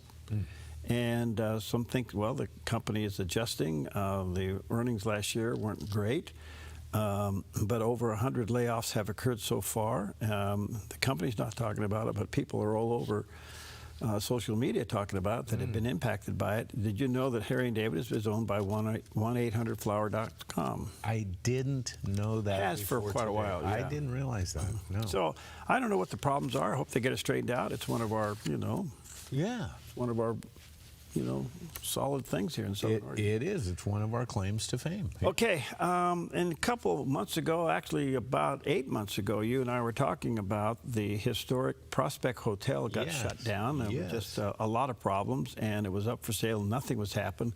It ran the risk of literally just being abandoned. Yeah. But a company did come in and buy it. It looks like $1.5+ million. It's 5.6 acres. They plan on opening it up and putting it back on the out there for the public. The Explore USA, which is a Candace-based hospitality company that serves as the concession there at Crater Lake, they confirmed that the new owners will probably make the motel part of the operation available for some of their workers. But the hotel, the old hotel itself, will be brought back up, brought back in the running. And the big announcement for me is they're going to be adding a coffee and ice cream shop. Outstanding. Ta-da! This is really great news. I hope they bring back the Sunday brunch. Yes. After church, you can drive up to Prospect. Yeah. You can have your Sunday brunch. It'll be a good thing, but this is all good news. Good news. Yes. So I'm glad to see that. All right, let's take a look at Wall Street for a Wednesday morning. Thank you, Preston, at Smartlon. He's smart, and you should be too. The Dow still struggling a little bit, down 196 points, but the Nasdaq turned around, it's up 105. And the S&P is showing some smiles this morning, almost 14 points up. So it looks like we may be bottoming out there. In the meantime, gold, look at this, $5,172.70 an ounce. Wow. Silver's at 85, and crude oil's up about $1 from where it was yesterday at $86.35. So it's up, but it's down. Well, yeah, especially after Monday's number. Oh my goodness. Yeah, so we'll see. Maybe we're starting to feel the bottom and want to come back up now. Yeah. Well, one of the main responsibilities of government is to protect its citizens. So, with the government shut down again, oh, by the way, for the third time, oh, by the way, by the same party, are we safer? Well, Carolyn Levitt urged Democrat lawmakers to fund DHS after recent IED bombs at New York City mayor's residence. We are thwarting threats that, frankly, most Americans don't know about because they never make headlines, but that's the great work that the Department of Homeland Security is doing, and it emphasizes and underscores the point of why Democrats need to fund and reopen fully the Department of Homeland Security right now. This is going to be held against him, and that picture when the president called for the primary responsibility of the government is to protect its people, not illegals. Yes. And they sat on their hands. They sat on their hands. That picture will be used against them along with this shutdown. As it should be. As it should. Yes. Well, on Newsmax's National Report, New York Representative Nicole Maliotakis criticized New York City Mayor Zoran Mamdani for downplaying terrorism threats after an attempted bombing at the protests in front of his mansion. It's absolutely serious, and it needs to be taken seriously, and the mayor should have been more forceful in condemning these terrorists, properly identifying it as radical Islam, and the association with ISIS. I mean, the fact that he could not do that and focused more on the protesters who were utilizing their First Amendment instead of these terrorists who try to kill people is a real problem, and it makes me nervous for the future of New York City. We have a mayor right now who led the Defund the Police movement. He is restricting any cooperation between the NYPD and ICE to deport people who are here illegally, who may want to conduct nefarious activities or have conducted criminal activities. And it's very concerning that he's cutting overtime for our cops. He doesn't want to hire the 5,000 cops that we are needed, because we are well below the numbers we have had on September 11th, 2001. And here we are on the 25th anniversary, and we have a mayor who is not fully supporting our NYPD and making sure they have the resources and the staffing levels needed to protect our city. But on top of it, we have Democrat leadership, Hakeem Jeffries and Chuck Schumer, both from my city of New York, that refuse to fund the Department of Homeland Security. It is maddening, it is frustrating, it is scary, and quite frankly, it's very dangerous. It's very dangerous that the Department of Homeland Security at this moment in time is not fully funded so they can conduct all the necessary counterterrorism and cybersecurity investigations and deterrence that they need to. So my call is for the two of them to get their act together and stop playing games. I have a question. You lived in New York City. So, do you know if the mayor can fire the chief of police? That is a great question. I don't know. Because it would seem to me the chief of police would say, you don't want us, and then we're not going to protect you. Right. Oh, yeah. And then would the mayor fire him? Yeah. Yeah. Oh, great question. Because this is absolutely crazy. And what's really more crazy, here we are, 20-something years of past 9/11, and New York elects the enemy that attacked it and took down the two buildings. Right. It's almost like a bad dream. You kind of hope you wake up and this really isn't the case. And it keeps going back to the slogan that we all said afterwards, never forget, and how soon we forget. New York forgot. Oh, my goodness. All right, we'll take a quick Johnny Appleseed break.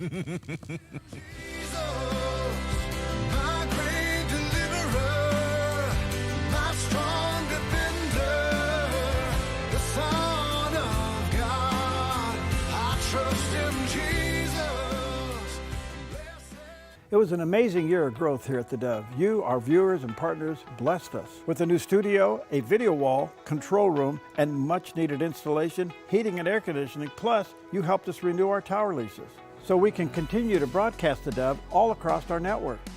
And from everyone here at the Dove, a huge thank you. We could have never done this without your help. We appreciate you standing with the Dove prayerfully and financially to keep the Dove encouraging and informative 24 hours a day.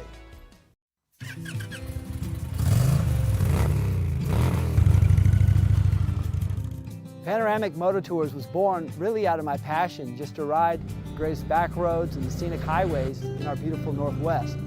God put it on my heart to share the experiences and invite others. More than riding beautiful roads, it's the camaraderie and fellowship. It's hearing each other's stories. It's being mutually encouraged on our journeys of life. Riders can book one of our ready-to-ride guided tours offering the best of Oregon or Northern California. Or book a private custom tour tailored just for your group to destinations like Glacier or Yellowstone. For more information, go to panoramicmototours.com or call me, Nick, at 541-622-3844. When you find something you love, you just want to share it. panoramicmototours.com. Your next adventure starts here. Hi, I'm Ryan Robertson, host of a brand new program on the Dove, Ministries on the Move. Ministries on the Move spotlights the incredible work of how God is using everyday people and organizations, putting their faith into action, serving the hurting, strengthening families, and sharing the hope of the gospel in practical ways. Be inspired and discover these Ministries on the Move. Tuesdays and Thursdays at 4 p.m., right here on the Dove TV. Encouraging and informative. More at thedove.us.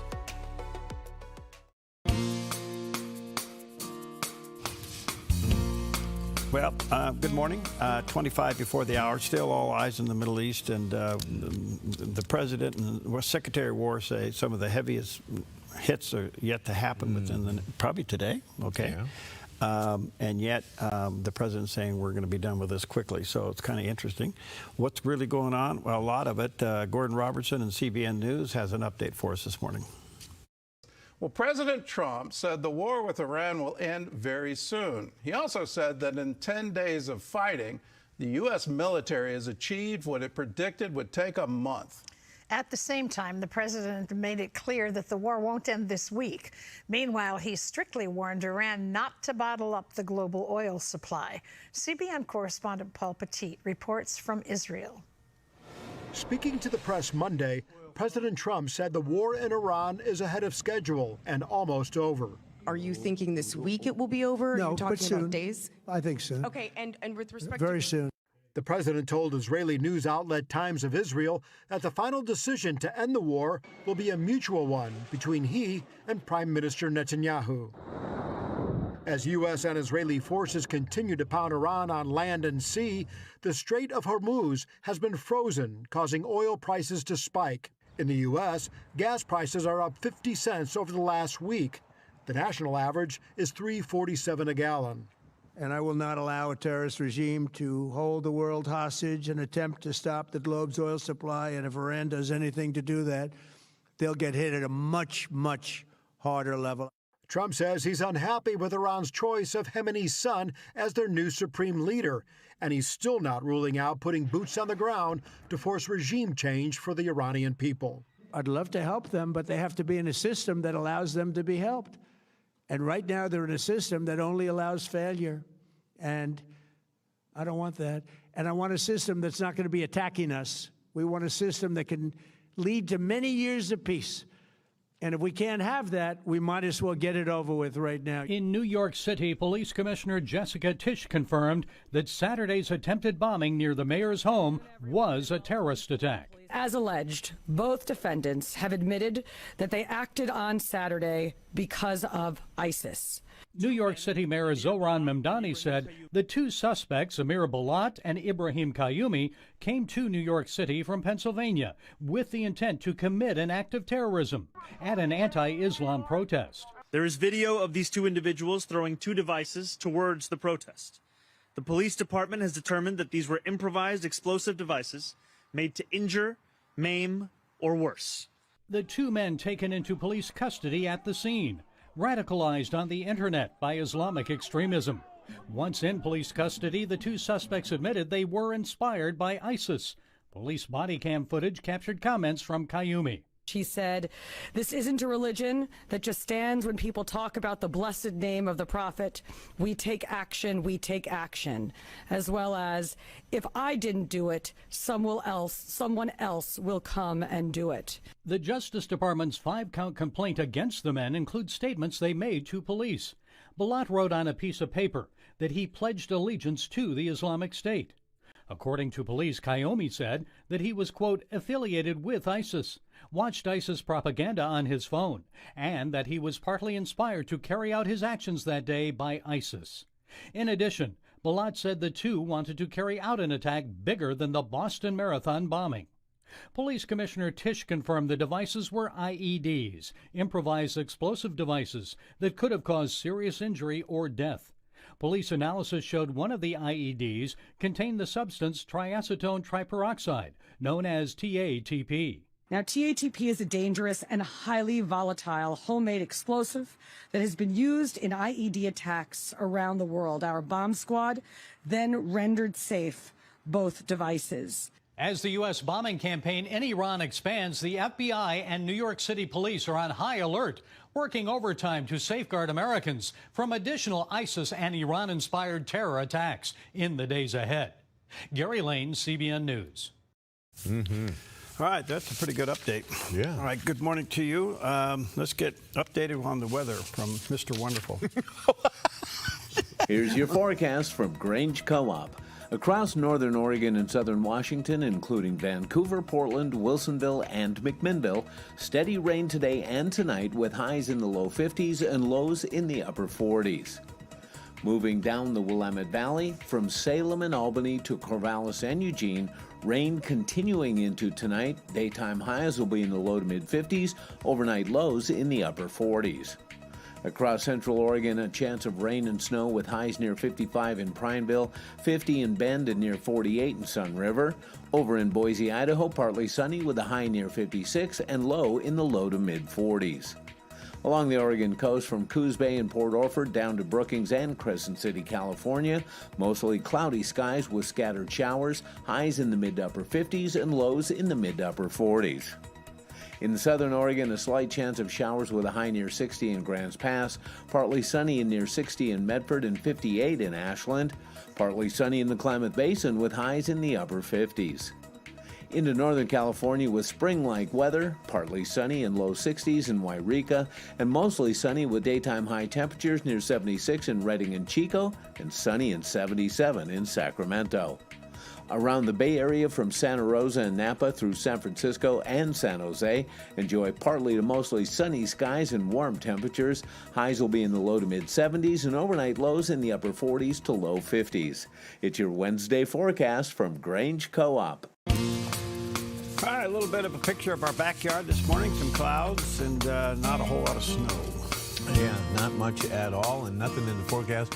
I want to remind you what a difference a year makes. You know, we're coming upon a one-year anniversary of something significant that happened in one of our lives. It happened in a snowstorm on March 21st last year. It was a snowstorm. It was dumping. We were skiing powder. It was like, and look at the difference. Yeah, I know. I see the difference. It's in a black boot. Moving on. Let's go on to something pleasant here. It was on this day in 1989 that television audiences got a raw new look at life on the streets, and that's when the reality series Cops made its TV debut. Bad boys, what you gonna do? What you gonna do? Bad boys, what you gonna do? Created by John Langley and Malcolm Barber, the show followed real police officers with handheld cameras as they patrolled neighborhoods, responded to calls, and made arrests. The timing was perfect. A writer's strike had left networks scrambling for new programming, and Cops required no script, just cameras and real life unfolding in front of them. The first episode featured deputies from the Broward County Sheriff's Office. Over the years, the show filmed in more than 140 cities and aired more than 1,000 episodes, becoming one of the longest-running programs in television history. And of course, it came with one of TV's most recognizable theme songs, Bad Boys by Inner Circle. For decades, when viewers heard Bad Boys, what you gonna do? They knew exactly what was coming next. I love that show. I watch it all the time. And, of course, Pam has renamed it. It's not Cops in My House. It is Baby's Gone Bad. Baby's Gone Bad. Baby, because she looks at everybody as somebody's baby. Yeah. And all these troubled people, you know, it's like, okay, yeah, I get it. All right. Well, listen, when the president was getting ready to do the State of the Union address, he was being motorcaded up to the Capitol. In the Capitol was his cabinet in a room praying. Oh. And we showed that picture. And then in the meantime, I have discovered numerous places, if you're looking for it, you can find it, where his cabinet's off inside rooms praying. And multiple times he's allowed people into the Oval Office to pray for him.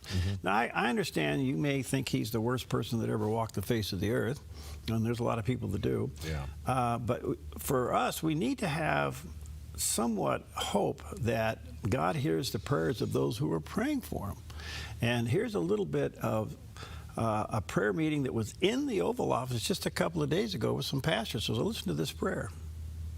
I pray for your grace and your protection over him. Yes. I pray for your grace and protection over our troops and all of our men and women serving in our armed forces. Yes. And Father, we just pray you'll continue to give our president the strength that he needs to lead our great nation as we come back to one nation under God, indivisible, with liberty and justice for all. We pray your heavenly blessing upon him in Jesus' name. Amen. Now, this isn't one occurrence. It's a constant occurrence. Yes. And they're letting the cameras in, or that was taken with a cell phone. But it just shows you that behind the scenes, there are those who are sincerely praying for the president to make good decisions. So the question is, do you believe God hears those people's prayers? Yes. Yes. So, and should we be praying for our leaders regardless of who they are, what party they have? Yeah. And is God in this regardless of who that well, we shouldn't say regardless of who it is, because I believe God's in it at all times. Yeah. And I have to remind some of my friends who are pretty much opposed to this administration, it's like, wait a minute, you're a Christian. Do you trust God? We had to trust God at times where we didn't agree with leadership, but we trusted God in it, and we prayed for our leaders. Can you do the same? Yeah. Well, anyway, okay. I have hope, because I believe God hears the sincere prayers of those people that are around him. Yeah. This isn't done for show. This is going on constantly behind the scenes. And we've had Dr. Robert Jefferson, who is part of that. He's there a lot praying for the president. Mm-hmm. And a lot of other people that you see there. So anyway, let's hope that let's know that God hears the prayers of his people. Yes. All right, we'll take a quick break, and Doug Gould's in the house. All right. Which is remarkable. Yeah, he's going to this hour of the morning. He's going to figure out which is better, pancake batter or waffle batter. Really? Is that an addiction? I don't know. It could be. Are pancakes an addiction? They're not? They're not. Well, that's a good sign. So I can have more than one? Okay, good. We'll be right back. The same God is with you now. Just keep holding on. Keep holding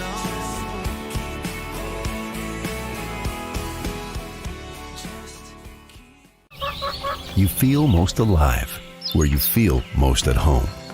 And this is living.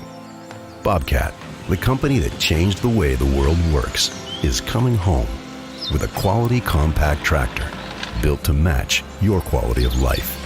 This isn't work you have to do. It's work you get to do.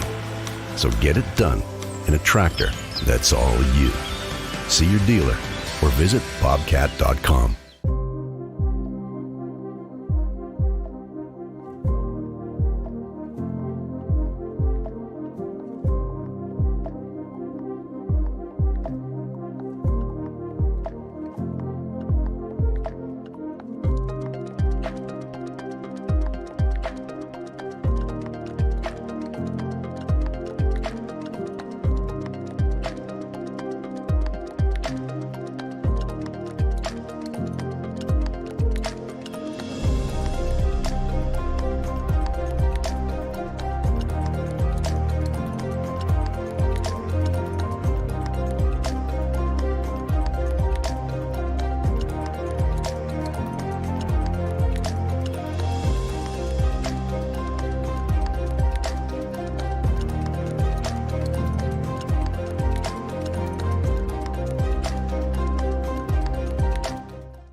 They travel across America to give an answer for questions, doubts, and challenges concerning faith. The Gospels are historically reliable.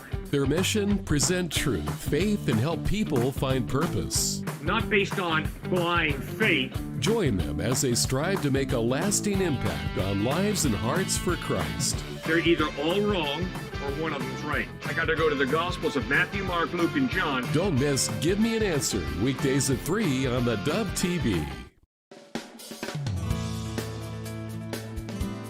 All right, welcome back. It's 11 minutes before the hour. I've often wondered what senior military officers in the military think of Secretary of War Pete Hegseth. Oh, yeah, he's kind of a young guy. He's kind a young of a firebrand, guy, and he's got isn't a he? lot of these older, well-experienced guys in front of him, 4 or 5-star generals. And not only a young guy, but a young guy coming in making changes. Yeah. Yeah. Well, on U.S. Central Command, former Deputy Commander Vice Admiral Robert Harwood, he's retired now, responds to the clip of the Secretary of War, Pete Hegseth's remarks about Operation Epic Fury on Varney and Company. So let's kind of see what he says here. Yeah, the Pentagon held a press conference this morning. I want you to listen to what Secretary of War Pete Hegseth had to say. Roll that tape, please. This is not 2003. This is not endless nation building under those types of quagmires we saw under Bush or Obama. It's not even close. Our generation of soldier will not let that happen again, and nor will this president, who very clearly ran against those kinds of never-ending, nebulously scoped missions. Those days are dead. Instead, we're winning decisively with brutal efficiency, total air dominance, and an unbreakable will to accomplish the president's objectives. Well, there's no doubt we've completely decimated the bulk of Iran's military and offensive capabilities. There's still remnants intact. But the bigger picture is somewhat what you illustrated before those Iranian women. Consider that's playing out in Iran itself. You have large parts of the population who are ready to go, but many holding them back because of the fear that they're going to be murdered. So as soon as we've finished the job of neutralizing missiles, then it's the focus on the regime and supporting those people like those Iranian women who want a different option. They want to see this regime gone. They want Iran returned to them. And so at the end of the day, the long-term solution is how we enable them to flip and get rid of these guys in Iran. So I think that's what's playing out right now. That is the big question. How are we going to facilitate the change in Iran? Yeah. Well, you know, did you see the thing with the Iranian, was it the ladies soccer team? They were at an international competition, and a number of them, well, first of all, they took a lot of heat because they didn't want to sing the Iranian national anthem. And then, like, 5 of them defected. Yeah. And then I guess a few team officials have also defected, but the remainder are now heading back to Iran. I wonder what kind of reception they're going to get from the government. Well, we'll see. Man. All right. Good morning to you. 8 before the hour. Jerry, I got some sad news for you. What? You sitting down? I am. Okay. What? You want to touch your right leg? Yeah, I am. Okay. I am. Just announced that the Mount Shasta Ski Park is now closed for the season. Is it really? Yeah. Well, you know what? It's been one of the most, terrible seasons, snow quality-wise, that we've ever had. Yeah. It kind of fit right into my schedule, didn't it? Yeah. Yeah. Well, anyway, I can get you counseling. Doug's here. I need it, okay. Doug.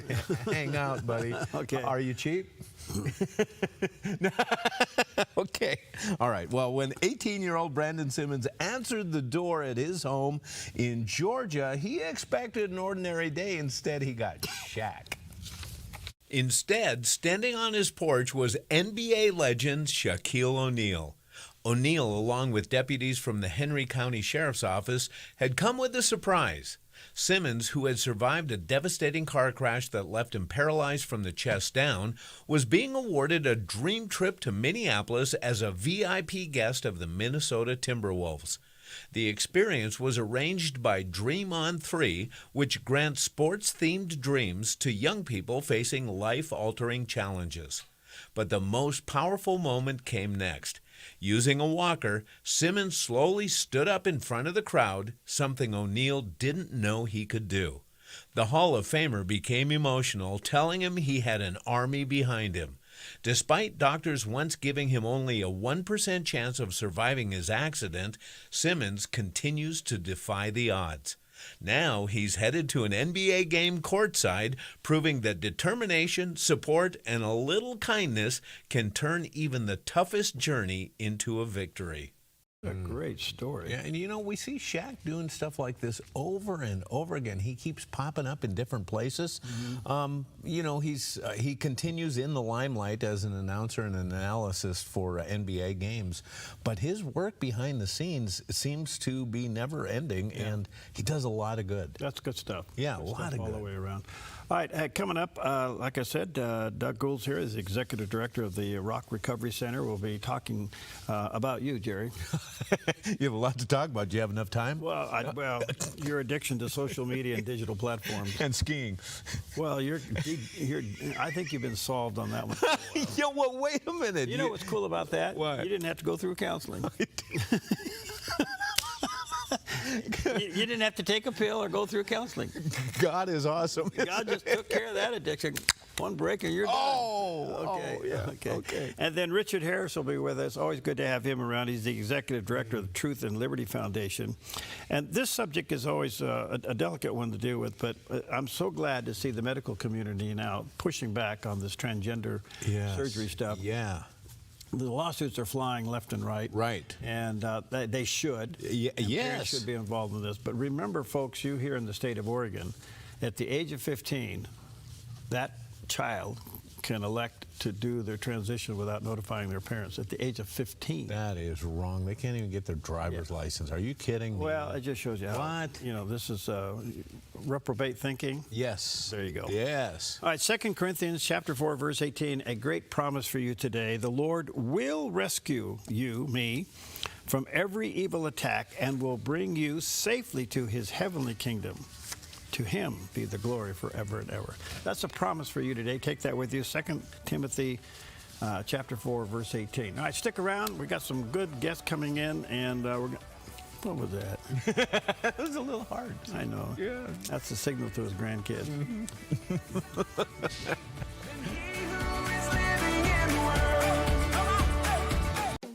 Since 1934, Grange Co-op has been more than just a store. We've been a cornerstone of our community, owned by people like you. We proudly offer top-quality farm and ranch supplies, including our own Rogue feed, as well as workwear, Western apparel, garden essentials, and pet care products. By signing up as a Grange Rewards customer, you not only enjoy exclusive benefits like special offers and 1% back on most purchases, but you also become part of something bigger, a cooperative that you own and help shape. Join Grange Rewards today.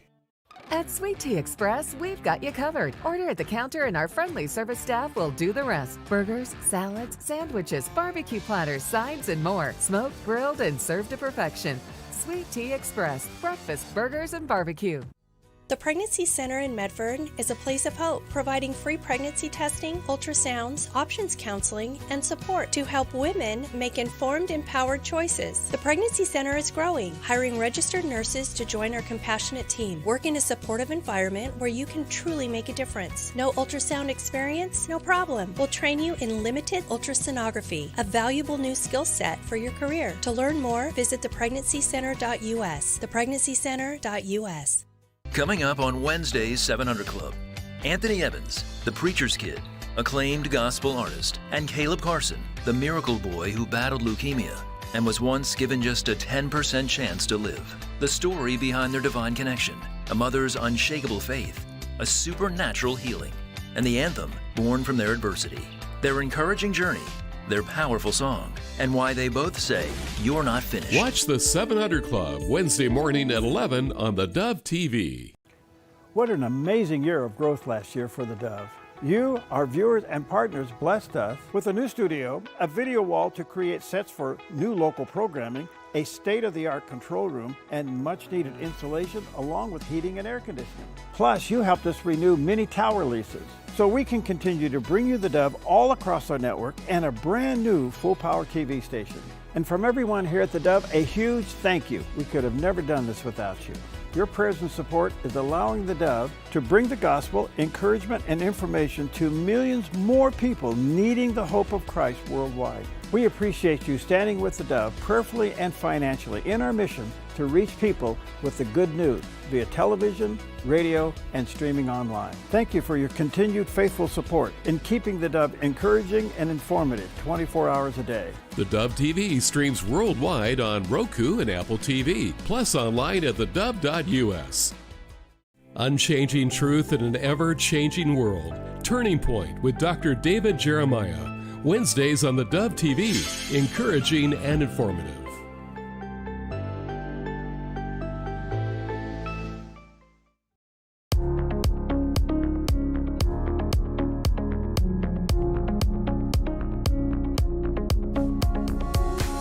Welcome to Focus Today. I'm your host, Perry Atkinson, and I'm always delighted when I get a chance to sit down with our buddy Doug Gould. He's the executive director of Rock Recovery Center, which is a mentoring-based recovery center for all kinds of addictions. You can go to RockRoCRecoveryCenter.org is the website. There's a picture of the landing page.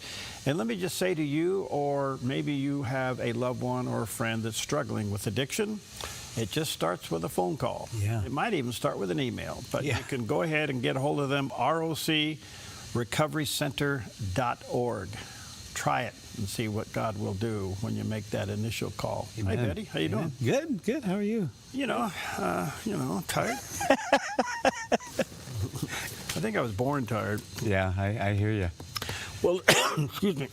I'm still fighting up bad. I lost my voice about 2 weeks ago now. I'm hard that I'm getting it back. Occupational hazard. Yeah, it is. We don't lose that.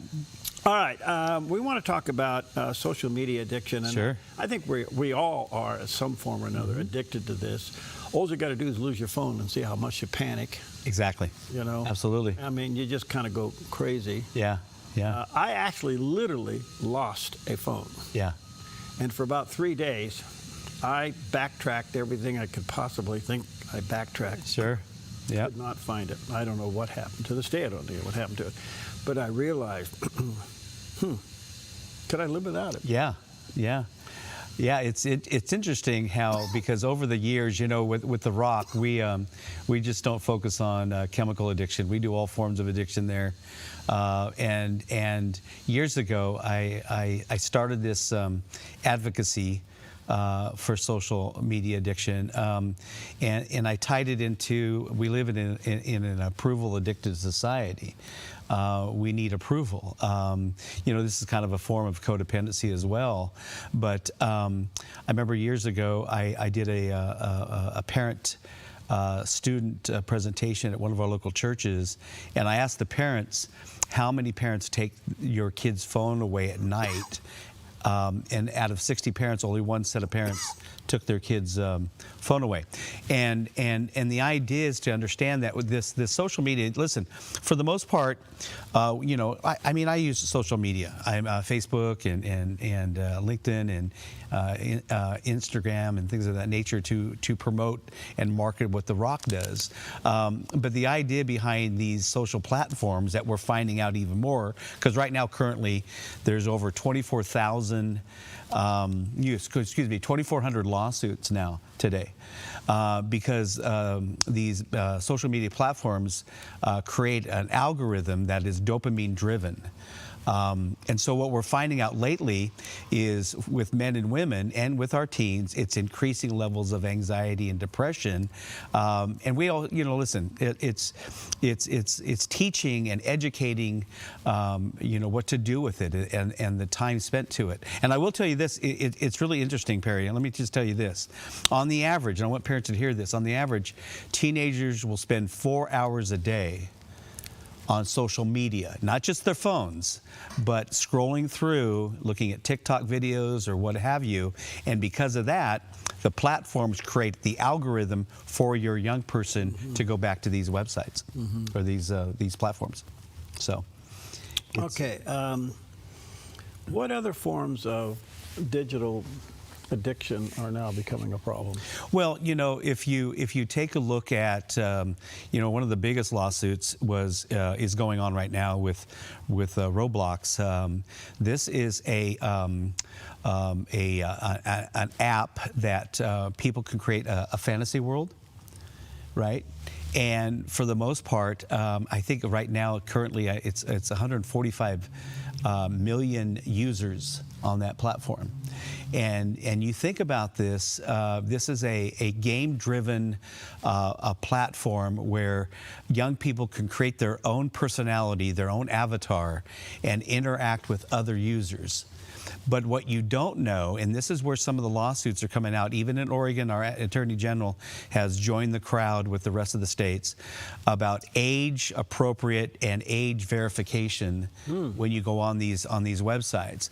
And so some of the things that are happening through these websites, especially Roblox, if you take a look at it, it creates a game atmosphere where you can join a community, entice one another to engage in that activity and earn what is called Robux, right? And then they have private chat rooms, private rooms where you can then talk to one another and build that relationship. But the problem is, because there's no age verification, there's also the possibility of a predator, seeking out. And this is how young people get sucked in, because right now, again, we live in an approval addicted society, and one of the hardest things that we see in addiction recovery right now is, we always talk about this, Perry. Addiction is not that. That's not the cause. It's something over here. And right now we're finding more and more it's low self-esteem, self-image, things of that nature.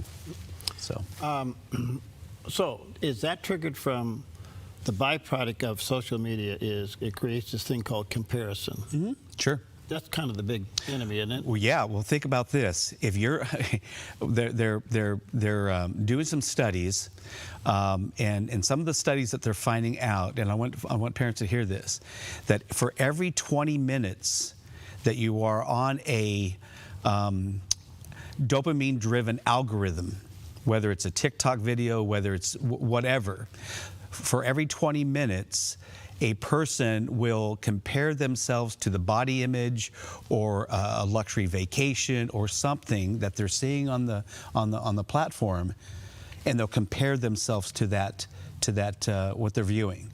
So every 20 minutes, there's usually 3 comparisons that the user will begin to think about in their own cognitive behavior. So. Is AI involved now? Yeah. So one of the things that there are some lawsuits out there regarding the chat box about giving teenagers wrong information regarding suicide prevention, things of that nature. There was a gentleman that not only killed his family but killed himself because he was taking the advice of the chat box because he had some paranoia going on.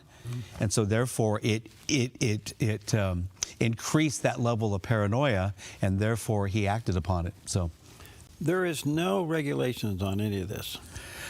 Well, there's a few that I'm finding out because I'm still doing some research on this thing. I mean, this thing, when I started getting into this, we have an event coming up. We'll talk about it later. But when I was getting some research on this, I'm realizing that, because I'm not a big social media guy. Right. I mean, I use Facebook and I use some other avenues for marketing and promoting the services that we have at the Rock and things of that nature. And then I'll get caught, looking at videos, because I like those rescue dog videos, where you come and you find a hurt pet and I love those things. Right. But the more I get more involved with this, the more I study this, I realize that, and the more people that I talk to, this idea of low self-esteem and identity issues can really directly relate back to some of the stuff that they're putting in their cognitive makeup, and that is social media. I guess the other question, probably an obvious one, but does the average parent know what these platforms do? No. I actually was talking to a parent a couple weeks ago, because I told them about the event that we got coming up, and I said, there are some platforms that will the messages will disappear as soon as you read them, so you don't know what your teenagers are sending one another, including sexting. And photos and things of that nature. As soon as you click on it and you view it, it'll disappear. And so there's a lot of things that I would tell, a lot of things that happen after 9 o'clock at night. So I would encourage the parents, put a restriction on your kids' phone use, including yourself, right? and know what's out there, because there's a lot of things young people are connecting with, and that's through social media. When you get into these chat rooms, can it take you from there into explicit material? Yeah, absolutely. You can send photos to one another in the private chat room. And there is no agency looking at that. Well, because they don't, and this is one of the keys behind the lawsuits going on, is that there's no age verification. You can lie about your verification with what you put on as a profile. I'm not really. I would love to sit down with the Medford Police Department in their cyber unit and watch how they discover things. I remember going to a workshop one time, and I can't remember the officer's name. He showed a photo on a Facebook page, and he asked us, what do we see? And we see a teenager child's bedroom, blah, blah, blah. And basically, we were all missing it. He says, no, look out between the window on the surroundings of the window. He says a predator can take that photo of what's outside of that person's bedroom and track the location of that individual. Wow. Through that video or through that photo. So there's a lot of dangers with it. There's a lot of positives, but for the most part, if you're finding yourself always picking up that phone, I have a social media addiction test that I give out. Right, and if you ever come by the Rock, or you see us out in the community, we'll be at the Pear Blossom, we'll be at the health fair at the expo on the 18th. But we have a form, take the social network text. Right, so I'll ask them to take it right in front of me, and as they're taking it, you can see them squirming. Okay, and the test isn't about what you score on it; it's about how you're relating to when you read the questions. Right. Right. Again, take a phone away and see how someone reacts to it. Just like a drug user, we start getting the shakes. I need to pick that up. I need to see what's going on. And believe it or not, can I just interact? There's actually in the DSM-5 mental health guide, there's actually now a diagnosis for social media called FOMO, fear of missing out. So there's actually now a diagnosis for mental health. Let's not forget adults. Oh, no. And the reason I bring that up, AI is on the scene. You can go to social media. AI is just polluting social media with false information. But about a year ago, I started discovering something on my social media platforms that I was being targeted and set up. And then I realized what was going on here. It took me a while. I'm a little dense, you told me that when you that I was literally being targeted. Sure. Being a high-profile person, sure. Media and all that, the trick was to get me to click on something. Sure. And ignorantly, I did one day and had no idea what I was doing. Wham. So since then, for about 3 months after that, I was highly targeted. Sure. So you can go on my phone right now and you won't find a social media app. Right. I'll go on there for 10 minutes to check in with my friends, and then I'll dump the app. Sure. Only because I can't afford to be found dead with that stuff. No, absolutely. So I totally agree. The point is this: those who don't have a reason to dump it, what's happening to them? I'm thinking primarily men. Well, okay. So here's the thing. So when you think about adult use, okay. First of all, women.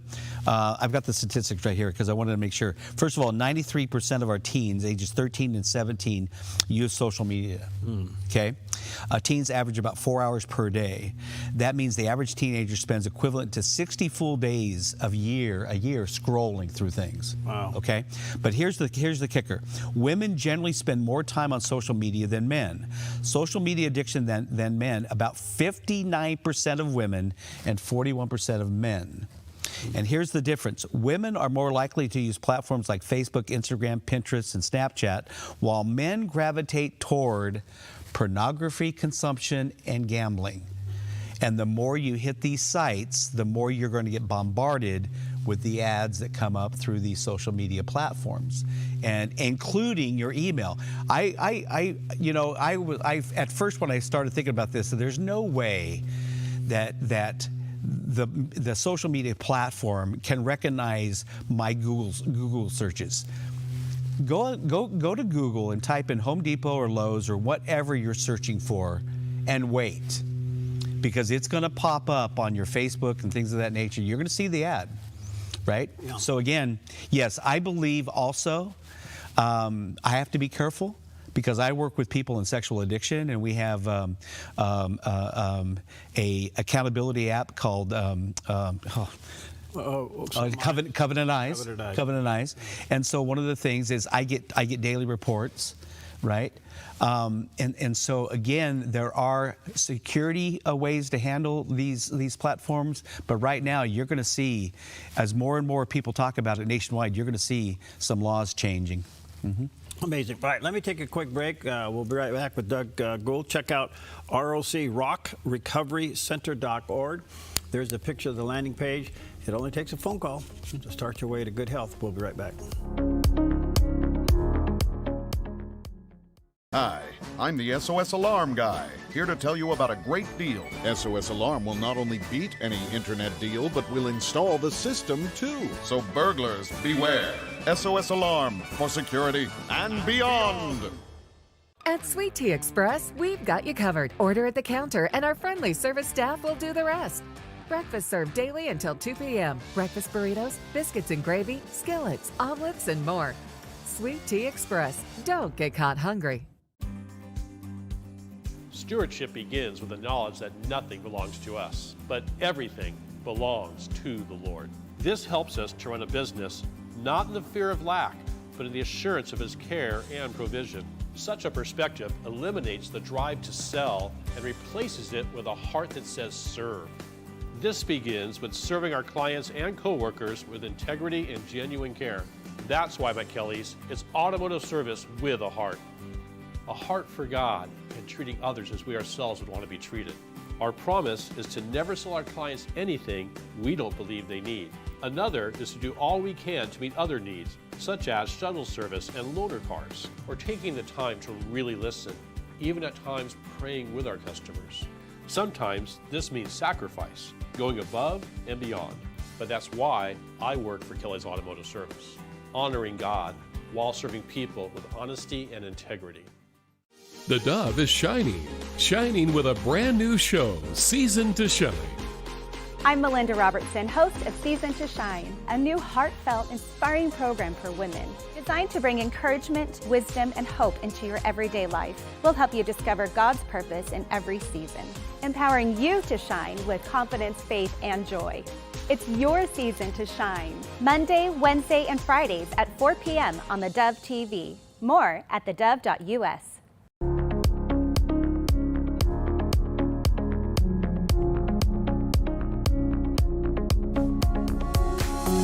Welcome back. Doug Gould's with us, the Executive Director of Rock Recovery Center here in Southern Oregon, one of the great organizations that through a mentoring program actually helps people with all forms of addiction. You can go to ROCRockRecoveryCenter.org is the website. If you're struggling, or somebody in your family or friend is struggling, initiate that phone call. Start the conversation, and that will start the road to recovery. Before we get wrapped up in some other things, you got some great service events coming up. Tell us about the one Tuesday night is? Yeah, the Tuesday night is, well, it just happens to fall on St. Patrick's Day because the grass isn't always greener on the other side. And so we're doing an event called The Trap of Comparison. It's an informational dinner workshop.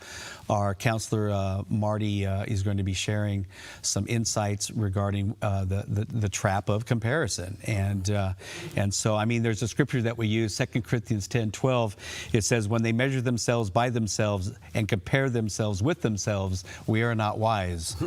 And so that's on Tuesday night. That starts at 5:30. You got to call the office. There's the flyer there.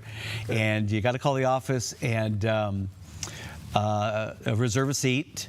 And again, the dinner's free. We do pass the basket that covers some food costs. But anyway, and then Friday, our counselor Marcia is going to be our peer. She's got over 10 years clean off alcohol. She's awesome.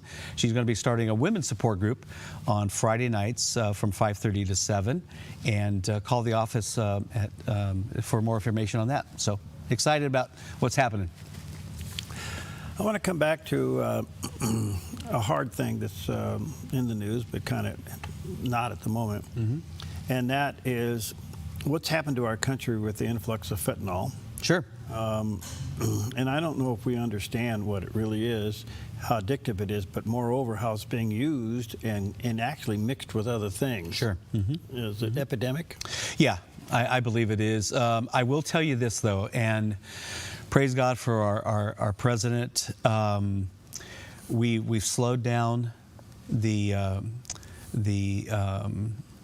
product over our borders, and you can send me cards and letters if you like, and I'll debate you anytime on this. But if you've never been in the ER, sorry, I get emotional when I talk about this, but if you've never been in the ER watching a young man, woman, teenager struggling for their life because of an overdose, it changes you, right? You know, people sometimes ask us, Perry, you know, how is it that you guys do the things you do? Well, if you ask most of us who are in this field, we were at one time in that same place. So again, as we advocate for, you know, the laws and the things that are coming into our country, I'm all for closing the borders. But I will tell you, it's out there still. And what these drug dealers don't care. They absolutely don't care if they can hook 5 people mixing their heroin product with fentanyl or lacing their other products with fentanyl. They're going to do it because it's highly addictive.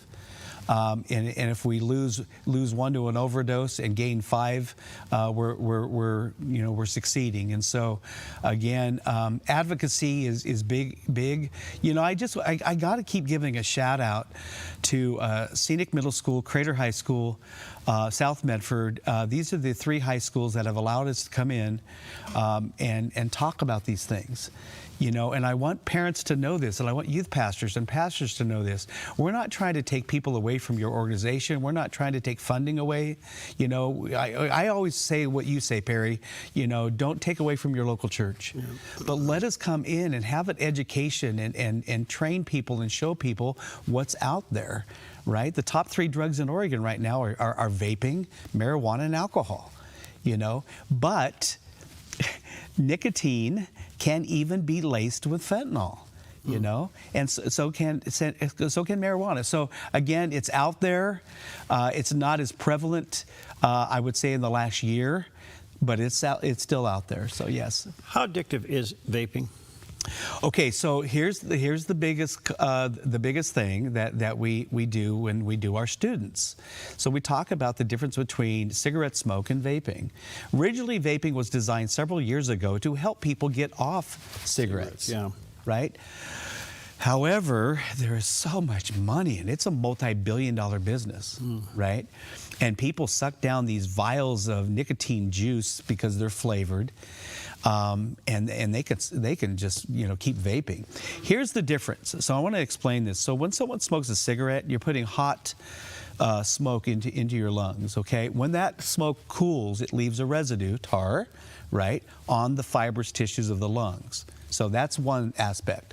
When someone vapes, they're taking the nicotine juice, which has a flammable liquid or toxin has been added to that juice for the ignition, right? Along with glycerin, which is a flavor, sugar, right? If you've ever walked out of a bathroom and you looked at your mirror and saw the vapor and the moisture on the mirror, that's what your lungs do when you vape.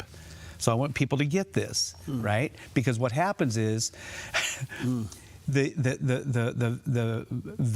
vapor goes inside the lungs, and when it cools, the glycerins, the sugars, right, cool off, which impregnates into the fibrous tissues of the lung. which makes it extremely hard for the lungs to go back to its original form of tissue. And so what happens is swelling is creating in the lungs, and people, it's known as popcorn lungs. It's being less and less. We're seeing that. However, vaping is much worse than cigarette smoking, my belief. So you can send me your debate. Accessible for minors.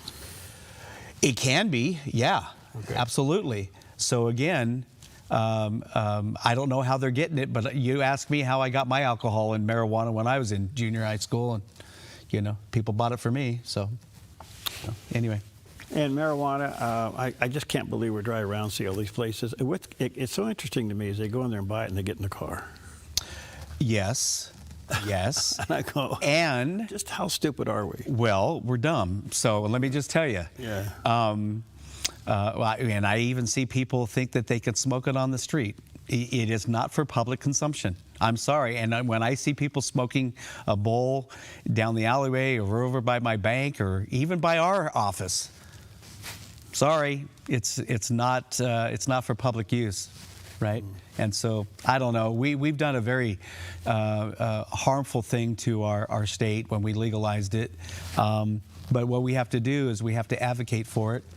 We have to advocate against it, I should say. But anyway. Well, two things. Okay. Just kind of give a plug for ROC, but in particular, speak to the hearts of those who are struggling. Yeah, you don't have to do this alone. There's 59 one another's in the New Testament, which means we come alongside someone to help. Galatians 6:1 says, if you're overtaken in a trap, reach out. We help one another. The Rock is a great place. Most of all of our staff have lived with it. And like I say, what God delivers you from, He gives you a voice for.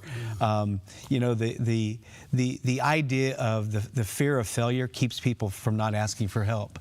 So I would say to the people that are listening, if you've got loved ones, we have a parent support group on Monday nights for parents and family members. You need support too. But I would say to that someone who's struggling right now, you don't have to do this alone. You have to go and ask for help. And we've got some great organizations around in our community, and one being the Rock, because we know where you've been and we know how to get out of it. So that's what I would say to people that are listening today. At rocrecoverycenter.org. And don't forget, next Tuesday night is what? Yeah, we have the Trap and Comparison Informational Dinner Workshop, and it's called Green with Envy. And call and you can check it out. So check it all out. Thank you, buddy. Thanks for your passion. And let me just say to our viewers and listeners, it's only a phone call away. Exactly. All right, give them a call. rocrecoverycenter.org. Amen. Thanks, buddy. You got it.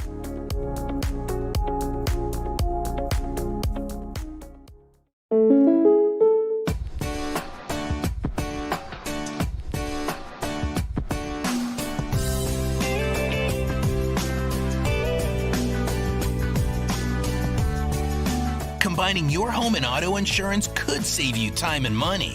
And who doesn't like that? Want surprisingly great rates on auto, home, and life? Now's the time to call State Farm agent Rory Wold in Medford. Like a good neighbor, State Farm is there. Come fall in love with Northridge Senior Living, where contemporary, sunlit interiors meet old world elegance. Walk through our lovely hallways and enjoy the fun staff-led activities. Forge lasting friendships with other residents and our exceptional caregivers. Dine in style. Gather near the fireplace under breathtaking chandeliers. Our reasonably priced apartments are spacious with private balconies. Northridge is Christian-owned and operated, pet-friendly, and only 2 blocks from Asante Rogue Regional Medical Center. On-site, in-home care is available. We also offer senior adult daycare, where your loved one can spend the day with us and the evenings with you. Northridge Senior Living, your home. Do events in the world leave you confused? A world where up is down and down is up. Mornings on the Dove knows how you feel. We're here to offer God's hope and encouragement and to help you to sort it all out. Alerting you to the truth that the mainstream media would rather you not know. Common sense discussions on what's really going on. That will leave you better informed and encouraged by the gospel. In this upside down world, get it straight. Watch Mornings on the Dove weekdays.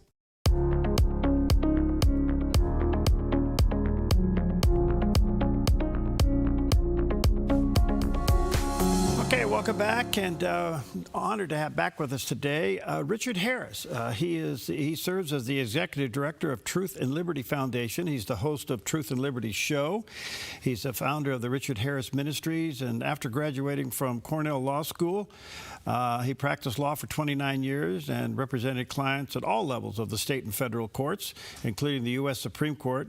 He's also the founder of the Richard Harris Ministry, where he teaches the Word of God. And he does have a website, truthandliberty.net, and there's a picture of that landing page, truthandliberty.net. Brother Richard, good to see you, friend. How are you?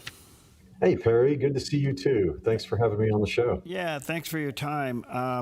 Interesting topic. There is a growing national debate, finally, about gender identity confusion and all that in the country, and there seems to be a turn in the right direction. What are you sensing on this? I think there is definitely a turn, and we can see it on many fronts. Just recently there was a jury verdict out of New York, Perry, where a young girl who had been cajoled, arms twisted, threatened, and so forth into transgender surgery, ended up suing her doctor and psychologist, and they recovered a $2 million verdict. The facts in that case were that, of course, they used the tried and true approach that they always do, where they tell the mom and the dad, well, if you don't transition them, they'll probably end up committing suicide. You really need to do this. And even though the mom didn't want to, she allowed it. So there's 28 cases like that, I understand, from that article by the New York Post around the country of detransitioners suing. And then we've got the United States Supreme Court stepping in now in 2 cases within the last, I would say probably 7 months, addressing radical LGBTism in our schools and the rights of parents to control the religious upbringing of their kids. So we're moving in the right direction again, or at least it appears that way. So when the medical community can be sued, that's a whole nother opportunity, don't you think, to slow this down? Well, you know the phrase "money talks," right? And litigation has a way of motivating people. And so I think that, and not too long ago as well, some very reputable medical associations, including the AMA, came out and changed their stance on the appropriateness of transgender surgery for minors. Something that, it's one of these deals again, Perry. It's like we see this over and over again in our culture today, but, common sense tells us this, and yet the left is pushing, and we're told to be quiet and not pay attention. But here we see it again. The medical profession got behind it, and now they're stepping back and realizing, wait a second, this really is not a good thing. And so that's exciting. But yes, money plays a part, and Donald Trump also from the White House with his executive orders has been withdrawing funds from hospitals and other universities and schools who are pushing this stuff. The Justice Department, came against California recently, which is one of the sources for the Supreme Court rulings that I'm talking about. So yeah, we're seeing a pushback in many different areas. I don't know if you're aware, Richard, but in our own state, we just got through with a short session up here in Salem, and they codified a law that at the age of 15, parents don't have to be notified. We've obviously lost our minds, but are you seeing it that low across the country? Parents don't have to be notified of transgender confusion, trans confusion, that sort of thing? Yeah. Yeah. No, I wouldn't say across the country, but in my home state of Colorado, for example, they passed a law several years ago saying that children at the age of 12 can seek their own psychological care, mental health care, including referrals for abortion. I know of a family here in our state whose daughter was being secretly transitioned by a school district, and they took her to counseling, and the psychologist said, "Mom, Dad, you guys have to wait outside. This is between me and your 11-year-old daughter, 12-year-old daughter." So yeah, this is going on, and it's going to be in blue states and blue cities for the most part. But we're pushing back, and I think we can be optimistic about it. But we also need to remain extremely vigilant and keep elevating this issue, because the way the left works, Perry, you know this, but they'll do it behind closed doors, even if the law says otherwise, and they'll find ways to wiggle around and spread it, and it's insidious, and we have to stand up against this and continue fighting back to restore biblical values and common sense in our culture. How did the parents get X'd out of this? At the end of the day, isn't this a parents' rights issue? It is a parents' rights issue. It depends on which case we're talking about, but in California, they actually passed a statute saying that schools were. You would think the legislature would pass a law saying the schools, you have to notify parents of these things. No, they did the opposite. They said schools, you may not notify parents of gender dysphoria, transgenderism, transitioning, any of this stuff, unless the child consents. Okay, so there's a case coming out of California right now being handled by Liberty Counsel, where a 6-year-old, this is a little bit of a different subject, but a 6-year-old child was ordered to go to counseling to get re-educated about LGBT sensitivity, because this child, raised in a Christian home, would not acknowledge a boy as a girl because the boy claimed to be transgender and all of this sort of thing, and she needs to be re-educated and reject all those biblical values that she's being raised in. The United States Supreme Court just held in a case out of California that law that they passed is unconstitutional, because parents have a fundamental right, constitutional right, to direct the religious upbringing of their children, and you can't hide critical information from them about their mental and emotional condition. And so that is on the heels of another Supreme Court case, the Mahmoud v. Taylor case last year, which said parents have a right to be informed about LGBT curriculum or books being read to their kids in school, and the right to opt them out of it. So I think these are great developments, and we're laying the foundation for the preservation of family in our country, and it's actually exciting what I'm seeing. So, Richard, how did all forms of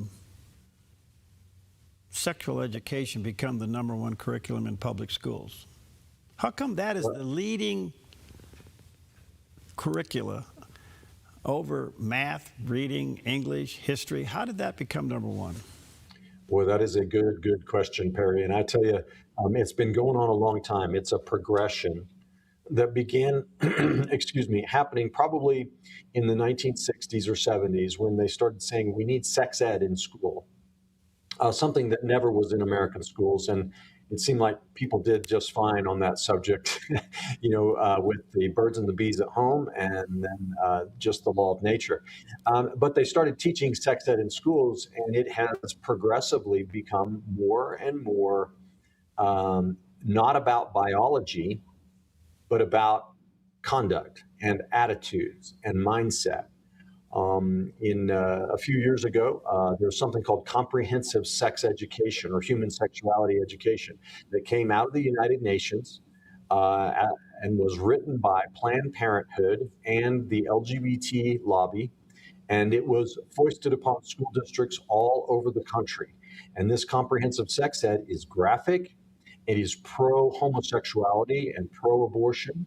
It's teaching kids, it doesn't matter, what kind of sex you engage in, or with whom you engage in, or even at what age you engage in it. As long as it's consensual. That's the only thing that matters, and no one should judge. We can't have any value judgments, even about abortion, because abortion, this law requires teachers to tell kids that abortion is an acceptable pregnancy outcome.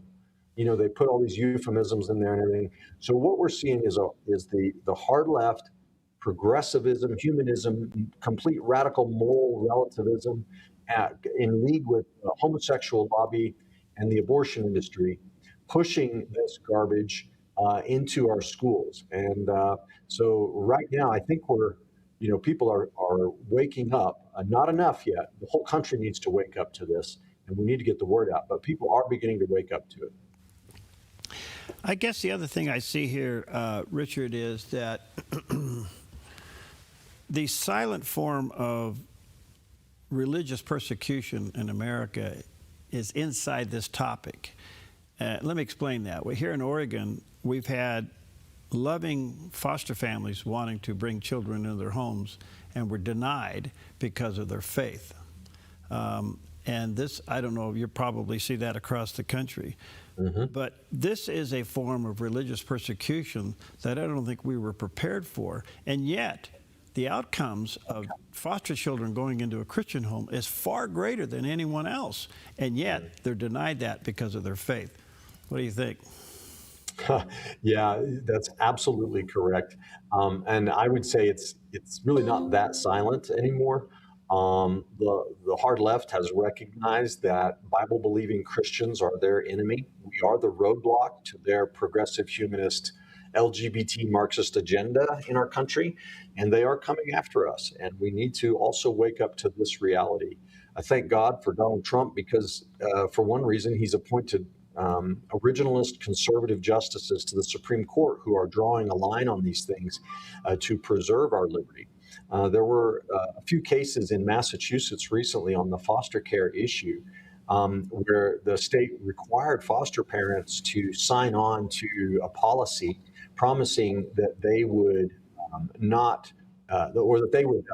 what do they say, affirm the gender identity of kids in their custody. And that doesn't mean, yeah, you're a boy, I'm going to treat you like a boy. No, it's you're a boy, but you think you're a girl. I have to treat you like a girl. I have to play along with your delusion and the lies that you are living under.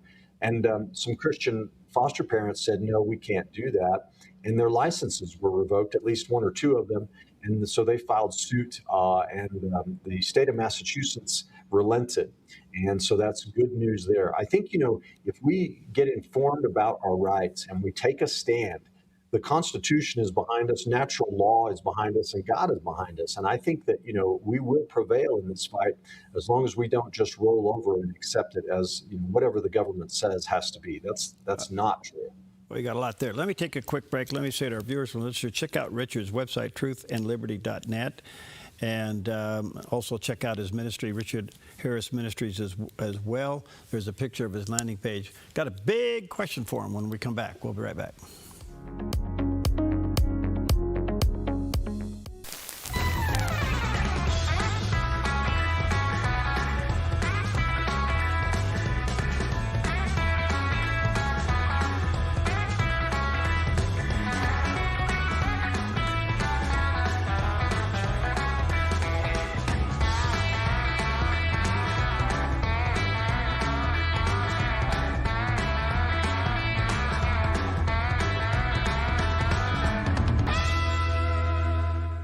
Finding that next great series to binge watch is fun, but your neck, shoulders, and body don't count that as me time. Hi, I'm Tamara Miller, owner of Organic Element Spa, and I invite you to put down the remote, get off the couch, and schedule yourself some real me or we time with your favorite service, like one of our many massages, couples massages, or facials. Your health, safety, and comfort are always top priority with us at Organic Element Spa. We can't wait to see you. Book your appointment today. When plumbing emergencies hit, and they do, you want help from a plumber you can trust, and you need it now. On It Plumbing to the rescue. On It Plumbing gets the job done right with integrity and quality craftsmanship. On It Plumbing offers military discounts, senior discounts, and discounts for KDOV listeners too. Licensed, bonded, and insured. On It Plumbing, CCB 229436. No job too big or small. On It Plumbing does them all. See us at onitplumbing.net. onitplumbing.net. Washington Watch with Tony Perkins is your watchful eye on the nation's capital. Every weeknight, covering current events, issues of faith, family, and freedom from a conservative Christian perspective. Who is really upholding the law? And Tony is the president of the Family Research Council and your leading source for what's really happening in our nation's capital. That's just the tip of the iceberg. Don't miss Washington Watch, weeknights at 6 on the Dove TV.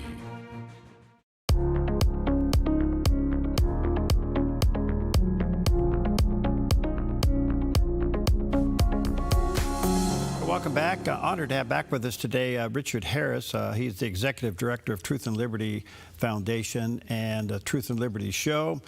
He's all heads up his own ministry, Richard Harris Ministries. He does have a website, truthandliberty.net, and that's where you go to connect with him. Very, very resourceful. Richard, I want to kind of lean over to the ministry side of you for a little bit here. It appears to me, sitting in this position, and I've done 21,000 interviews over the years, so you learn a lot. And I'm seeing something. It's very, very disturbing. It appears to me every major denomination in the country, if not the world, has divided recently over LGBTQ. I can't think of one that has not split over this issue. Mm-hmm. I'm wondering if we understand the spiritual ramifications of this, because those who go with it seem to be more vocal in their position, which is clearly anti-biblical. We have a big problem. What's your take? You know, it is a big problem, Perry. It is the fruit of a rejection of the authority of God's word, and that's the bottom line on it. And so the church needs to stand strong, hold the line. This is a spirit of deception that is, Christ talked about this in Matthew 24 and in other places. It's one of the signs of the end of the age, this deceiving spirit and the antichrist spirit. You might think, well, what does homosexuality have to do with the Antichrist? Well, it's anti-authority. It's against the authority of Christ and his teachings and his word. Because, Jesus absolutely affirmed that God created us, male and female, at the beginning, and marriage as being between one man and one woman for life. And the rest of the Word of God is 100% clear on this as well. So this is really about rebellion against the authority of God's Word. And it's a spirit of deception, I believe, in the last times. So those who don't allow this in, what kind of persecution are they headed for? Well, you can already see it. Those who take a stand, they're going to be yelled at, ridiculed, and so forth. I was just talking to my good friend Alex McFarland before jumping on here. You know Alex. Yeah. He made a post about this radical guy that's running in Texas for Congress. I'm forgetting his name right now. Just defeated Jasmine Crockett in the primary. And this guy went to a so-called seminary that refuses to accept any doctrine, refuses the authority of the Word of God, and so forth. And this guy's claiming that what he wants to do is save Christianity from Christian nationalists, right? And Alex commented on that on his Facebook, and he has 800 angry people posting against him on his Facebook page today because of it. So it doesn't mean they're in the majority just because they're more vocal. It doesn't mean they're right. That's absolutely true. And we just need to remember that we need to be on God's side and be strong and clear and bold, also be compassionate and kind in the way we deliver the truth, but we have to deliver the truth. So at the end of the day, there's no wonder why there's a confusion among young people about sexuality. Yeah, they're hearing this message everywhere they go. And where are they not hearing the alternative view? Well, they're not hearing it in church because our pastors, now, I don't want to paint with too broad of a brush, but many churches don't like to talk about these things. They don't go there. They call it a political issue, or they steer away from things that might offend people because they want to make sure that they have, a growing ministry or what have you. And this is also that's a spirit of harlotry. Actually, we have to be faithful to Christ and let Him be in charge of how many people are in our churches. But our kids today, the young people in this nation, they're getting LGBT indoctrination in school. They're getting it on social media. They're getting it in the movies and in the films, and everywhere they go. So where can they go for truth? Well, the church is the ground and pillar of the truth, according to Paul in Timothy. We've got to start dealing with these issues inside the body of Christ and boldly standing up and teaching our kids from the very beginning. And I'm actually a homeschool dad, and I believe that we need to seriously consider pulling our kids out of public school if we can, where we can, so that we can disciple them in the Word of God. So it's a big problem, but we got to take a stand. Where is the line with young people, probably somewhere in the middle school years, that they are literally gender confused, or they're just leaning into a fad? Well, that's going to be on an individual basis. True gender confusion comes from trauma. It comes from rejection, sexual abuse, alienation, and abandonment, especially by a father figure or father figure in their life. Mm-hmm. And so those deep wounds create confusion and lies within a person's own heart and mind, and that's where the true problem lies. Christ can deliver us and does deliver us from these things. But yeah, there is some of this fad aspect of it as well.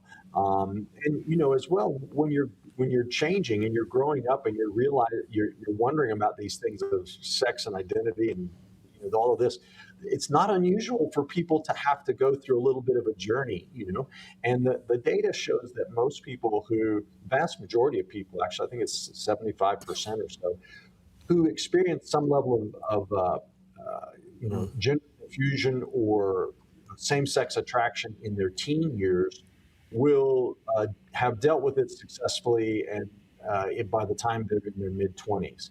And in other words, they grow out of it in a way. They figure things out and they settle into their true God-given identity. So there are some people, though, who can't do that, and they need the ministry of the church. They need the truth of God's word, the love of God, and to be discipled so that they can be free from those things.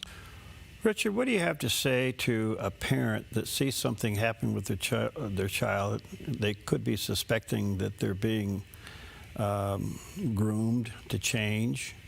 What would you say to a parent to approach that and deal with it?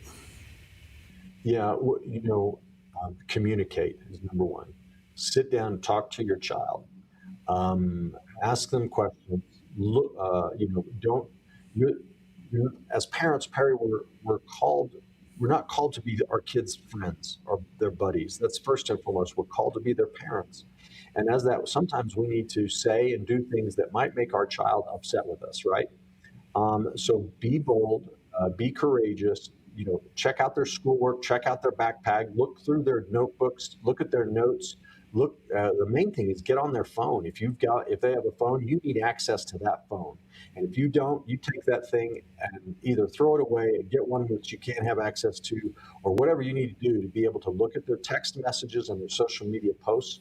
I don't think a young child should even have access to those things, and find out what's going on. If you don't get the answers there, then you start talking to the school. Go into the school and start asking questions with the parents and the teachers until you find out what is happening with your child.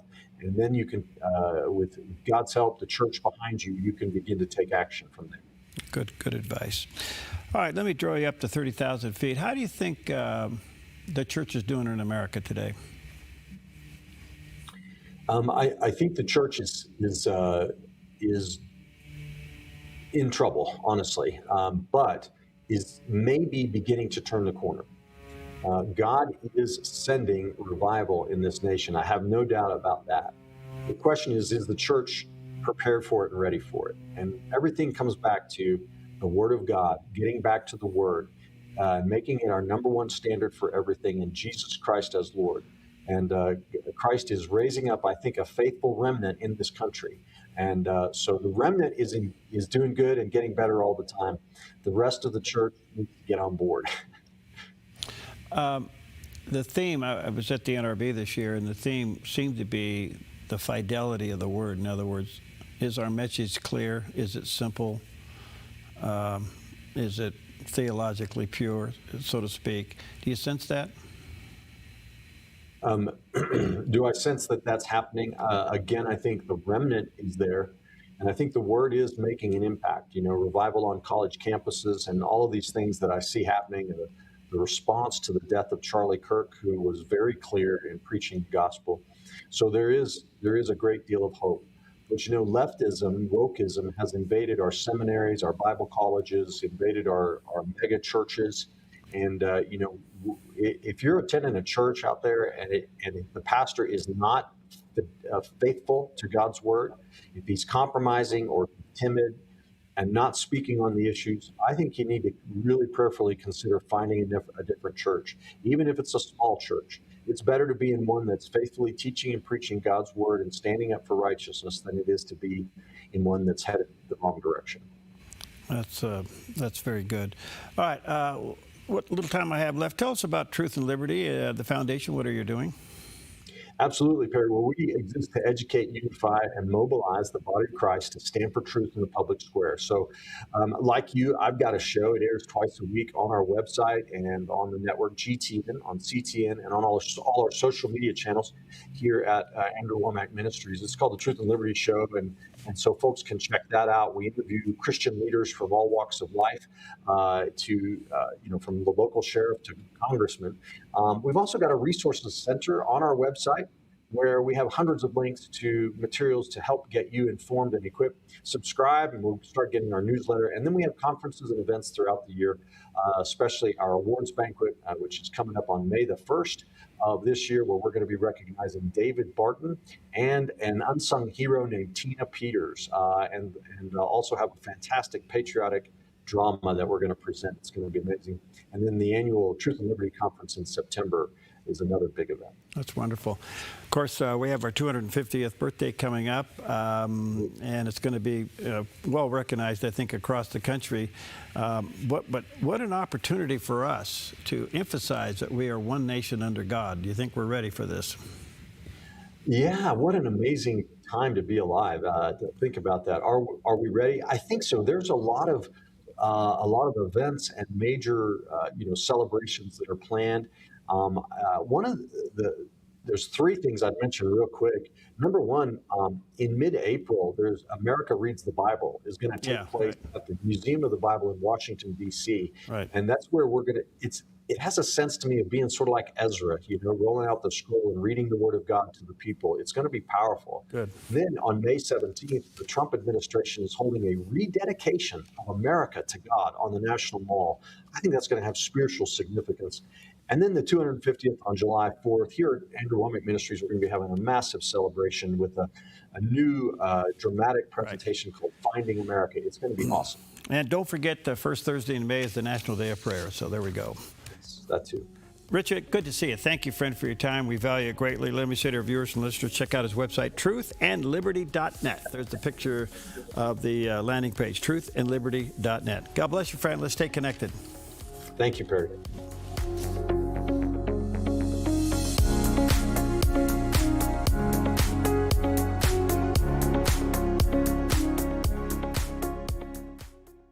The Pregnancy Center in Medford is a place of hope, providing free pregnancy testing, ultrasounds, options counseling, and support to help women make informed, empowered choices. The Pregnancy Center is growing, hiring registered nurses to join our compassionate team. Work in a supportive environment where you can truly make a difference. No